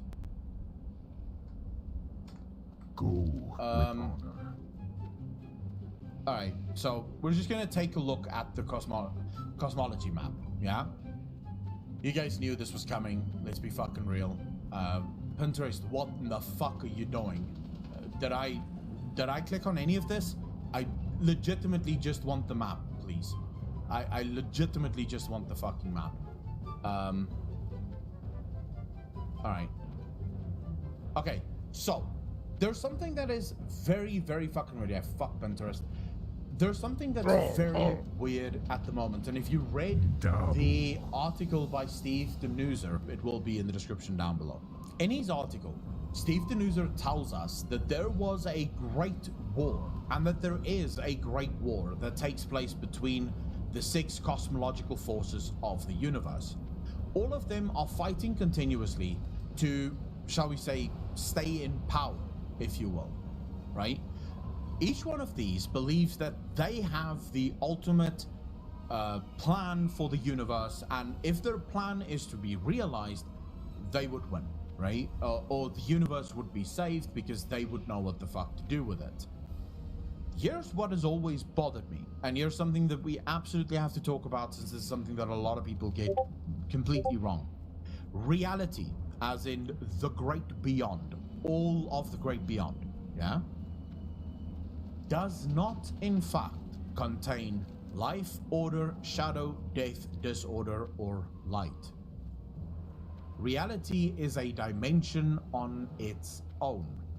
The fact that life exists in reality, or life exists within reality, is because of life's interference in reality.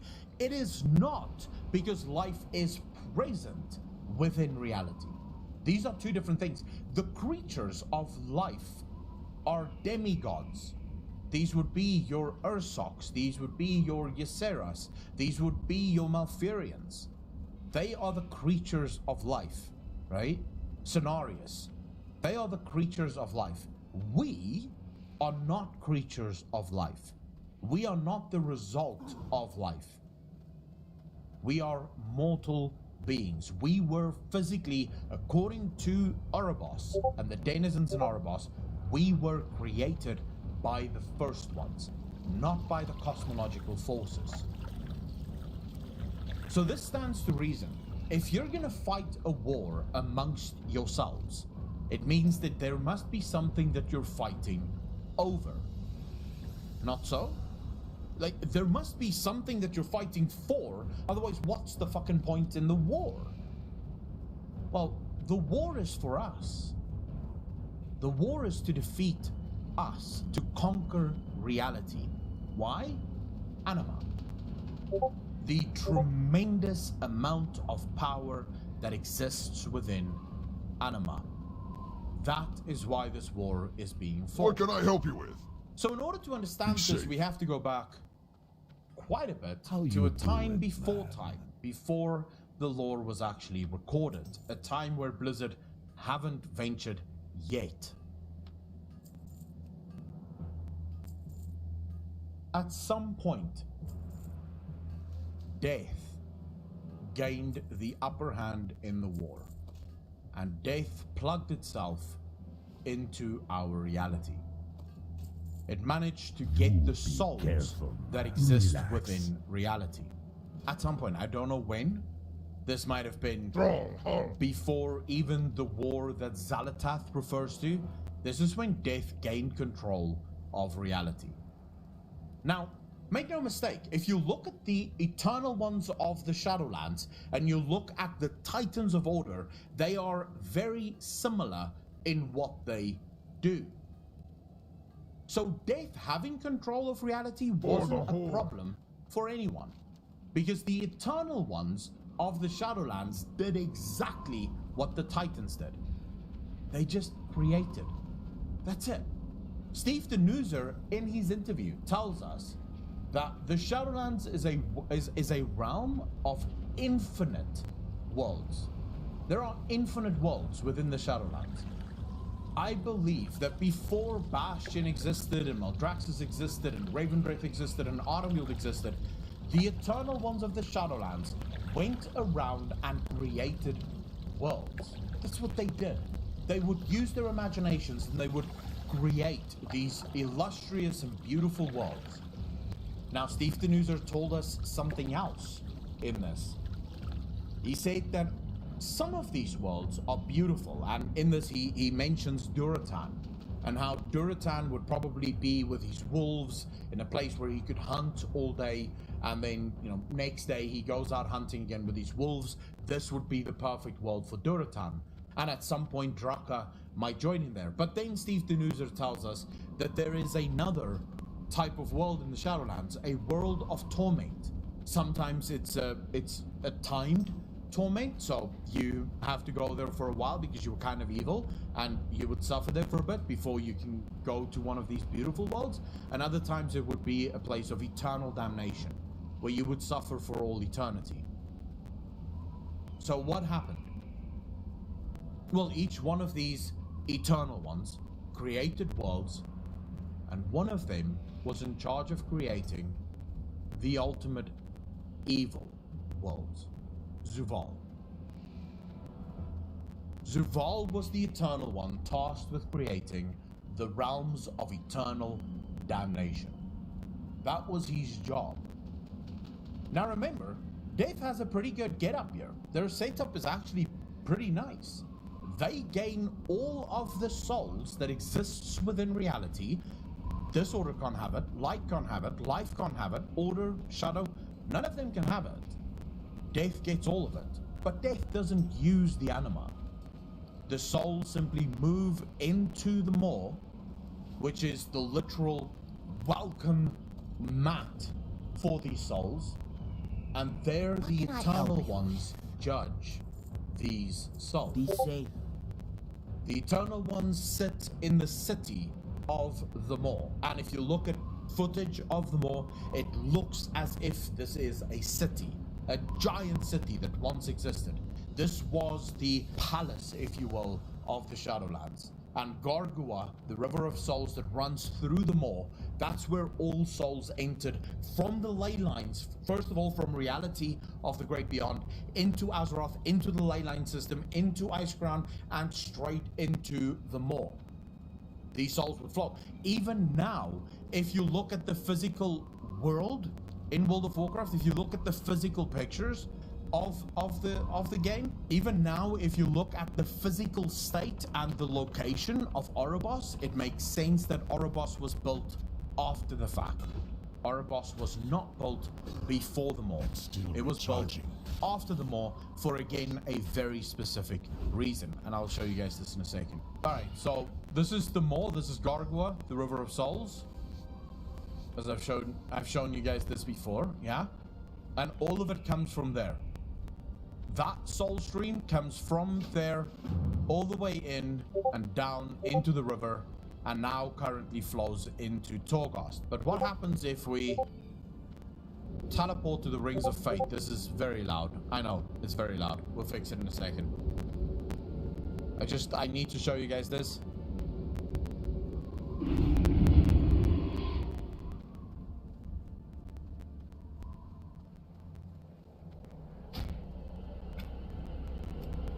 Sound.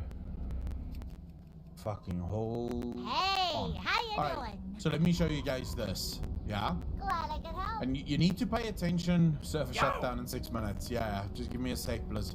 Let me just get this done. Alright, so the mall's on this side. The mall's on this side. Bylock, thank you much. Gabers, thanks for the follow. Really appreciate it. Welcome to the channel. Thank you to both of you. Alright, so I want to show you guys this. Remember that soul stream that I showed you inside the maw and how exactly all of this functions? Yeah, so that's the maw. That's the soul stream. You see it coming out of Oribos? Now, if you look up in Oribos, the soul stream comes from there. In other words, all souls, right? All souls flow from Azeroth, Icecrown, into the Shadowlands, into the maw. Oribos wasn't there when the first edition of the Shadowlands was launched. This world that I just described to you, where the first ones would quite legitimately only create worlds for souls to rest in, for souls to retire in. This was the plan, right? This was the plan. The maw would be the place where souls would get judged, and if you were judged, irredeemable, too evil, you would get sent to one of Zuval's worlds.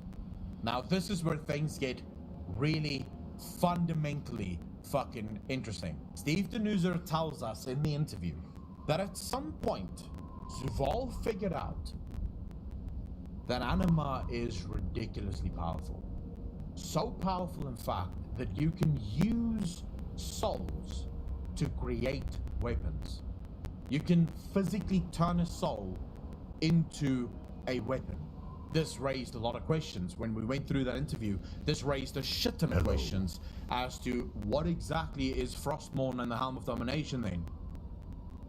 Because that's literally what the jailer does. Zuval takes a soul and forges that soul into a weapon. So Frostmourne and the Helm of Domination at some point belonged to someone. Its souls were used to create that weapon. I don't know whose soul it was, but someone's soul.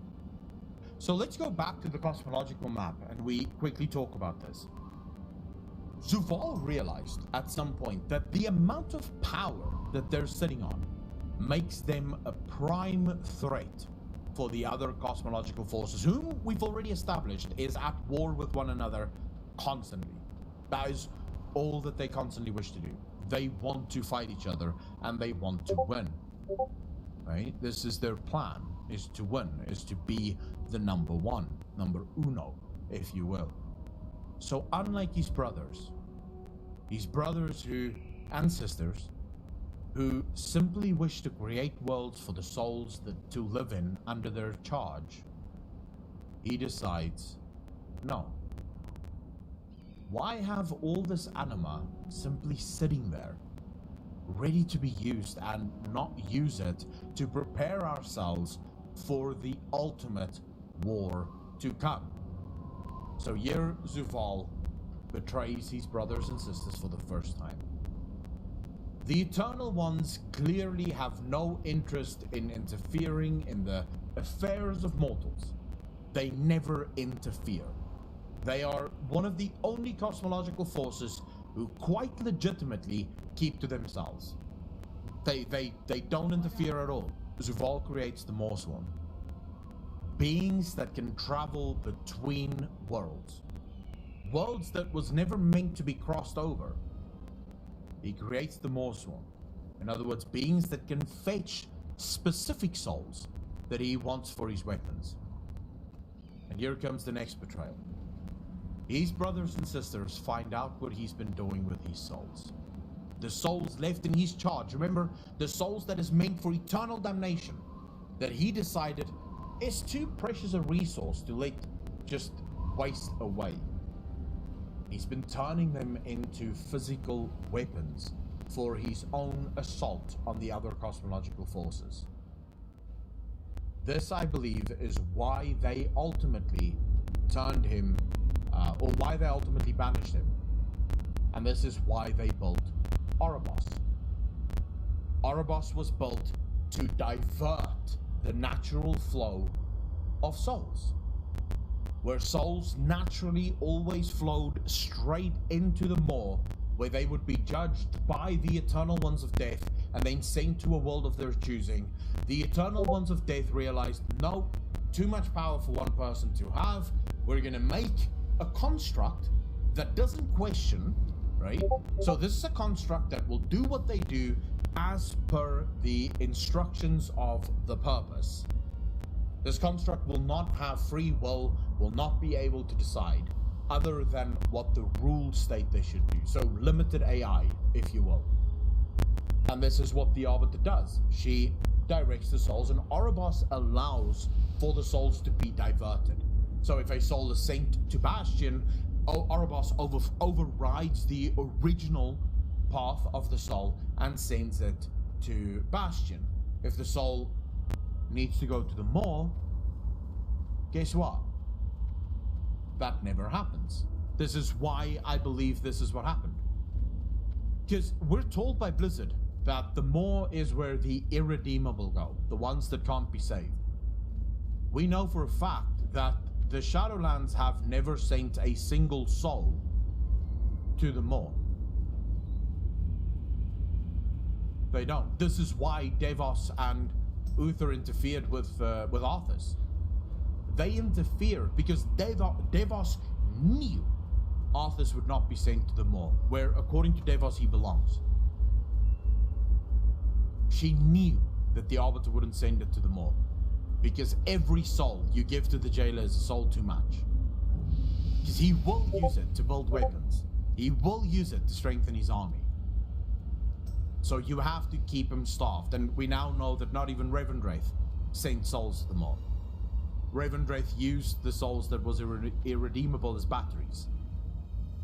And there's someone who asked me, but how exactly does the anima recharge? Well, that's a natural process.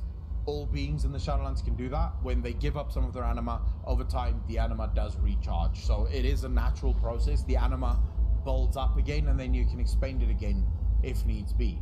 So it takes a while. It's a slow process, but the anima can recharge. So they knew they couldn't give souls to the jailer. Not only that, but how do I reach the speculation that the jailer, or of how the jailer betrayed them? How did I get there? Because I'm assuming a lot of you might be sitting there and going, Akalon, good theory, but there's a bunch of logical steps that you're just skipping over. Well, I decided to look at how the Shadowlands functions right now. All of the other covenants are allowed to keep their memories and keep themselves, yeah? Except for one, the Kyrians. They must be completely blank slate. What is the one thing that the Kyrians can do that none of the other covenants can do? What's the one thing that they can do? I'm listening. They can Do move not seek death. between our world and the Shadowlands. You see, the Eternal Ones deemed that action And you so are. fucking powerful, Dark so Lady, scary, watch over you. that they could I not have exactly allow, what you need. they could not allow for any being to be Farewell. capable of moving between worlds if that being wasn't completely and utterly objective.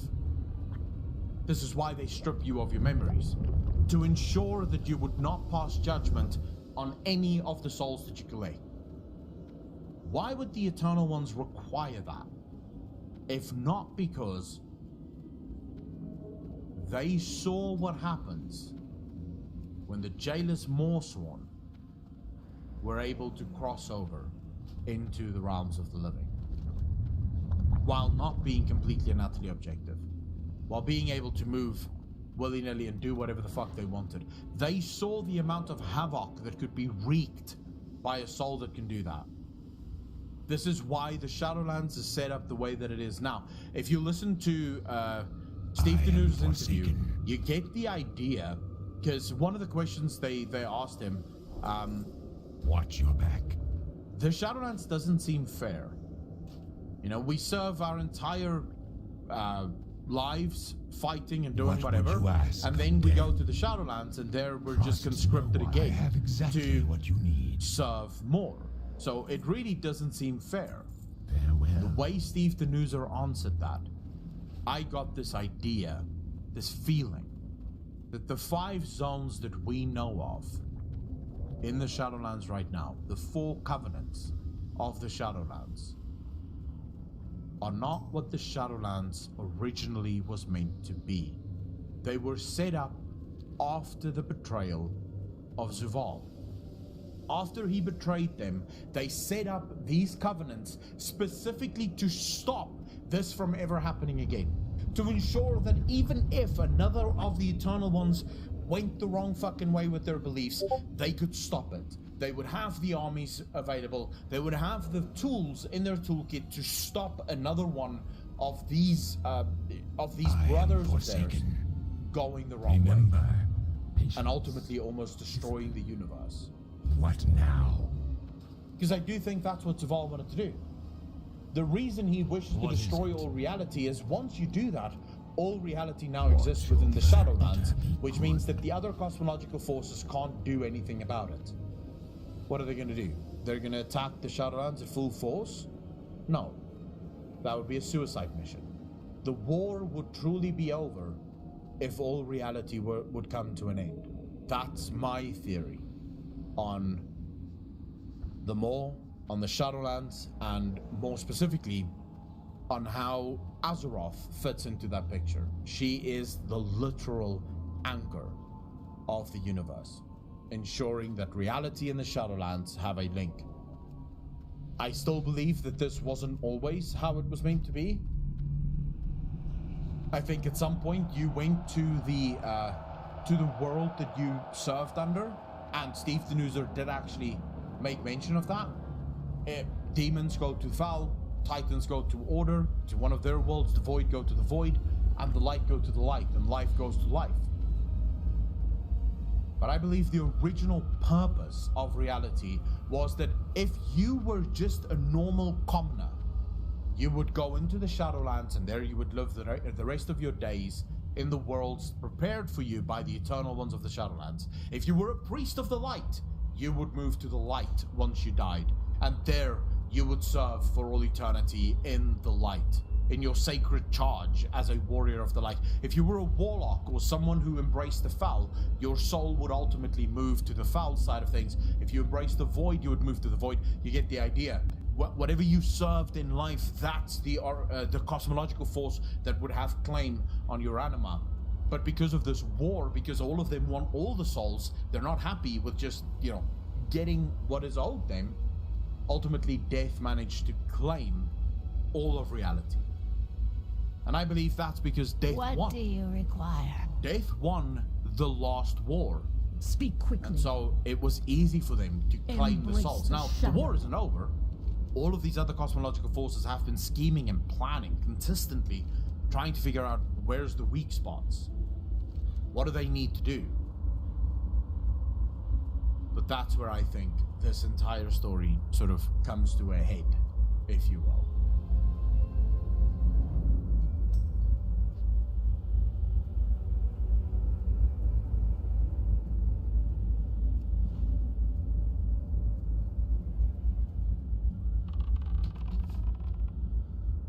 All right, boys.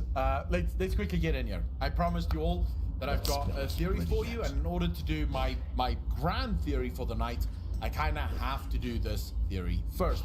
Now, this theory was sort of born from this interview with Steve Denuser, but also because we've spent a lot of time on this channel looking over the cosmological forces, trying to figure out where all of these cosmological forces fit in, right? Where all of these cosmological forces find themselves in their actual place. Now, one of the things you have to remember when it comes to the cosmological forces, or the chart of the cosmological forces, is this is as per the view of the Titans. Right? This is confirmed at BlizzCon when they asked Steve Denuser about the differences between the Chronicles and also then, of course, what is happening in actual World of Warcraft. And he said, well, the Chronicles is written by the Titans, or at least from their perspective. Therefore, you cannot look at the Chronicles and think that this is canonical. This is canonical as far as we know until we learn differently, which I think was a brilliant move by Blizzard, just FYI. But there's a couple of things that is wrong right off the bat, especially when you read this interview from Steve Denuser, and I'll probably have a link in this as well for you at the bottom in the description. All right, so first things first. These elements that you see here, spirit, fire, air, decay, earth, and water, these spirits, or the elemental planes, is actually above the cosmological universe, which shows us very clearly that the Titans themselves don't quite understand how all of these forces fit together. Elemental magic, right, is the primal magic of the universe. In other words, it is the building blocks of our universe. It all comes from these elemental forces.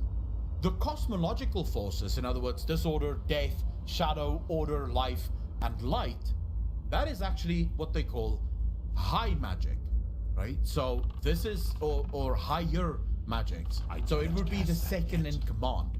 The question they asked him specifically had to do with spirit and anima. So is anima only spirit, or is spirit anima? Is this the same thing?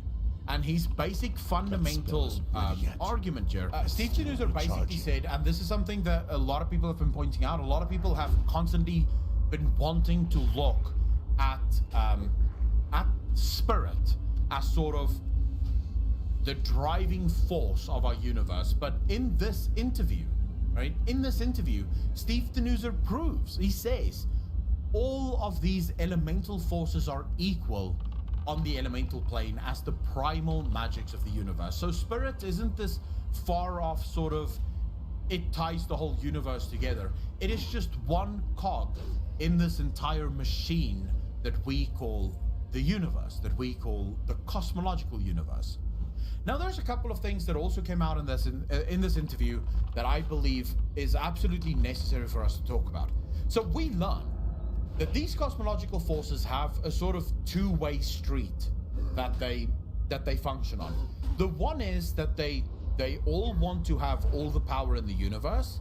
The other is that they all want to be in balance all the time. So it's a constant push and pull between the different cosmological forces as to which one is going to be, on top, and then which ones are going to band together to kind of beat that one off the throne to keep the balance. And according to Steve Januser, this has been happening over and over again since the beginning of the universe. Steve Januser, especially in the second part of the interview, actually goes into a lot of detail on this. Our history, or at least the history that we know about, the cosmological forces, or the chronicles, so to speak, is a very small part of the entire history of World of Warcraft. That history has been around much longer than us or our world has been around for, right? Or at least the history of our world has been around for. I can't. In fact, he speaks about the Eternal Ones and how the Eternal Ones are some of the only ones that have been around since the beginning of the universe. So at the very creation of the universe, the Eternal Ones were there. Now, this, of course, immediately could lead into a number of questions. Question number one is, does that mean that the Eternal Ones could also be the first ones? No, because the first ones would have been there since before the creation of the universe, right? So it was first the creator of all things, whom I believe laid down sort of the rule set for our universe to function on. Then he made the first ones. The first ones then created the universe, the actual physical universe, with all of the rules that he laid out for us. So basically, how the first ones would have done this is they started on the elemental plane. So they made the elements. They crafted the elements and all of the creatures that would exist within these elements. Then, out of these elements, they crafted the cosmological forces. In other words, the different covenants and the different, or rather, I want to call them covenants because they effectively function as covenants, but let's stick with cosmological forces. Then they crafted the different cosmological forces. These cosmological forces sort of pull on the elements in order to use their magic, right? So these elements feed into their magic, so they kind of mix and match all of this magic to turn it into their magic. Now, there is obviously a question here, or there is obviously an assertion that can be made in this. We could say that, hey, what if the cosmological chart sort of shows us what power is being used most by these? So, in other words, if you look at fire being almost far more a part of disorder than air, for example, air only briefly touching disorder, could we argue that disorder makes fundamental use of fire magic with a little bit of fire elements with a little bit of air element inside of it? And death obviously uses a little bit of decay with a little bit of air. You have earth being used by the Titans. That is something that we could, I guess, argue about, but I wouldn't put too much stock in that theory, just because I would be leaning far more to all of these different cosmological forces use all of the elemental magics, just in different quantities. So while yes, this order makes a lot of use of fire, it also uses spirit magic and earth magic and water and air and decay to some extent, just not as much maybe as they would use fire. Yeah. But this again is not necessarily something that we have to talk about at a fundamental level, because I don't think it's important at a fundamental level to understand the story as it becomes, as it blows up out of here into something even more, right?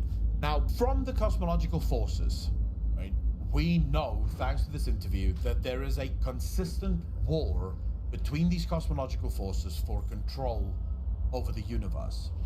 What Steve Denuser didn't say in that interview, which I believe to be true, is the war is for reality. The ultimate war here is fought for these three things, right? The Emerald Dream, reality, and the Shadowlands. This is what I believe the ultimate war is for. Steve Denuser also confirms in the second part of this interview, and again, I'll have the link for you guys if that's what you want to see, or if you want to check up on this, but Steve Denuser does confirm that reality, Azeroth, lies at the center of this war. The war between the cosmological forces, Azeroth lies at the center of it. And we, sort of by implication, because we live on Azeroth, we're pulled into the middle of this war as well. But this war really is about Arthas. Now, I've explained this in a video that will probably be coming out tomorrow, so on Monday, for those of you that's watching this right now. So I've explained here that I believe that Azeroth was sort of used as a conduit for souls to push the souls into the Shadowlands. But here's where this theory actually goes a little bit off the deep end, where you kind of have to hold on to your hats, hold on to your chair, because it's gonna get wild in a second. What if reality, the Emerald Dream, and the Shadowlands were never made to belong to any of the cosmological forces? Right now, the Shadowlands is where all mortal souls go to die, right? Once we die, we head into the Shadowlands. The Covenant of Death seems to have control over the Shadowlands. What if that was not how it was meant to be? What if that's not how the purpose, and when I say purpose, I'm talking about the purpose that governs the universe. What if that's not how the purpose wanted it to be? This is all part of an eternal war that at some point death won. At some point, death conquered the Shadowlands. And through this conquering, death gained control of the anima that comes from reality. The physical, the most powerful of all things, anima. It makes sense that these different cosmological forces would want to fight each other, right? Now, I want to make a couple of things clear. Reality is not life. Us being alive is not part of life. The Emerald Dream is not life. The Emerald Dream is the physical copy of reality. It's the perfect copy of reality, but it is not life. Life is consuming. I can't cast that yet. This is something that I've been working on for a while now. Myself and Apocalypse had this conversation in Discord not too long ago. Every single one of the cosmological forces of the universe feeds on the universe. It all has a consuming nature to it for some reason. The Evergrowth, for example, we were shown the Evergrowth dungeon. What happens to life when it is left unchecked? It destroys everything. It feeds on everything, and it just overgrows an entire planet in seconds if life is left to just consume all of its power. Every single one of these cosmological forces have a sort of consuming nature where it will take until there is nothing left to take. So this is why they're sort of built in opposition to one another. Their job is to keep smacking each other down. As one rises to power, the others will slap it down, and then the next one will rise to power, and the others will slap it down. So I want you to close your eyes, and I want you to imagine this. Long ago, reality is built. Reality is made by the first ones, and I now believe that Elune might be the first one of reality. I believe that every single one of these cosmological forces were made by a different first I'm out one. of range. Elune was the one who I need built to get closer. reality. And she built it in a way to also have some sort of balance to it. Life would be born from the Emerald Dream.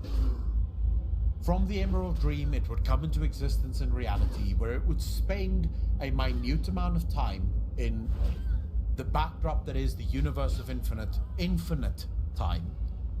And then it would retire within the Shadowlands. And this, by the way, again, is stated in this interview. The Shadowlands is a world of infinite possibilities, infinite realms.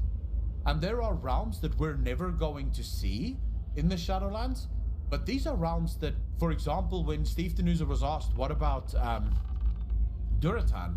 He said he imagines that Duratan is on a world where he's hunting every day with his wolves, right? So Duratan is just going out there, hunting every single day from dusk till dawn, going to bed, eating meat, drinking ale. Next day, him and his wolves back out there, hunting once again. This is the world that he imagines for Duratan. And I believe this is exactly what Elune built. Elune built a world after reality, where all souls would go to it, to retire for eternity. The problem is the cosmological forces very quickly realized that there is an immense amount of power inside the Shadowlands. It is not, I believe, by accident that the Titans placed the Shadowlands not as part of the realms of death. If you look at the cosmological map, they did not place the Shadowlands inside the cosmological forces of death. Instead, they placed the Shadowlands as a link to reality. It was never meant to be ruled over by a singular cosmological force, but it's not ruled over by a single cosmological force. I don't know which one of the cosmological forces rose to power first, but I do believe that at some point, death and life made a deal. At some point, death and life entered into an alliance with one another. An alliance to smack down one of the other cosmological forces. We have the evidence of this. The cosmological forces have been present inside the Shadowlands, and they have attacked the Shadowlands. I believe they've attacked the Shadowlands because death is not meant to rule over the Shadowlands. The reason, and this again you learn throughout the course of Shadowlands questing, every single one of the Shadowlands zones that we go to right now was built by their Eternal One. Their Eternal One made that realm inside the Shadowlands. And as a result, they took control of the natural flow of souls. The natural flow of souls is that once a soul dies, it flows into the Gargua, into the River of Souls Gargua. This river runs through the maw, and I believe through this river, you ultimately end up at the place where you most want to go. In other words, the realm that is best suited for you to live out the eternity that you've been given after living on Azeroth. The Eternal Ones could not let that stand, and I believe this is because of another cosmological force that rose to power that became far too powerful to stop. So the Eternal Ones built Erebos. Erebos built, if you look at Erebos, it is directly in the middle of the flow of souls into the River Gargua. The souls die, Victory right, for survivors. from reality, from Azeroth. Once somebody, by the way, states this. Patience. In Legion, not in Legion, in Battle for Azeroth, when you're going to find out what happened to Vol'jin, when somebody tells you we need to go to I Icecrown, haven't got all and then he day. says something along the lines of Icecrown is not just a throne of ice, it is a literal anchor to the next world. Once somebody confirms that Icecrown is a literal anchor to the next world. Now, the interesting thing here is he's not talking about the building. What is it? The building was built by Arthas, and it was built, I think, to magnify time will this come. effect. He's talking about the physical location I'm where listening. Icecrown Citadel is built. That location is the anchor to the Shadowlands. It's the thing that allows for all souls to move from the Great Beyond into the Shadowlands. But they decide to build Oribos in the middle of this soul stream. So now the Arbiter stops Trust the souls no before one. they enter into the maw in order to place them in a realm where they can serve death. I don't believe that we were ever meant to serve death, and I believe the cinematic or the animatic actually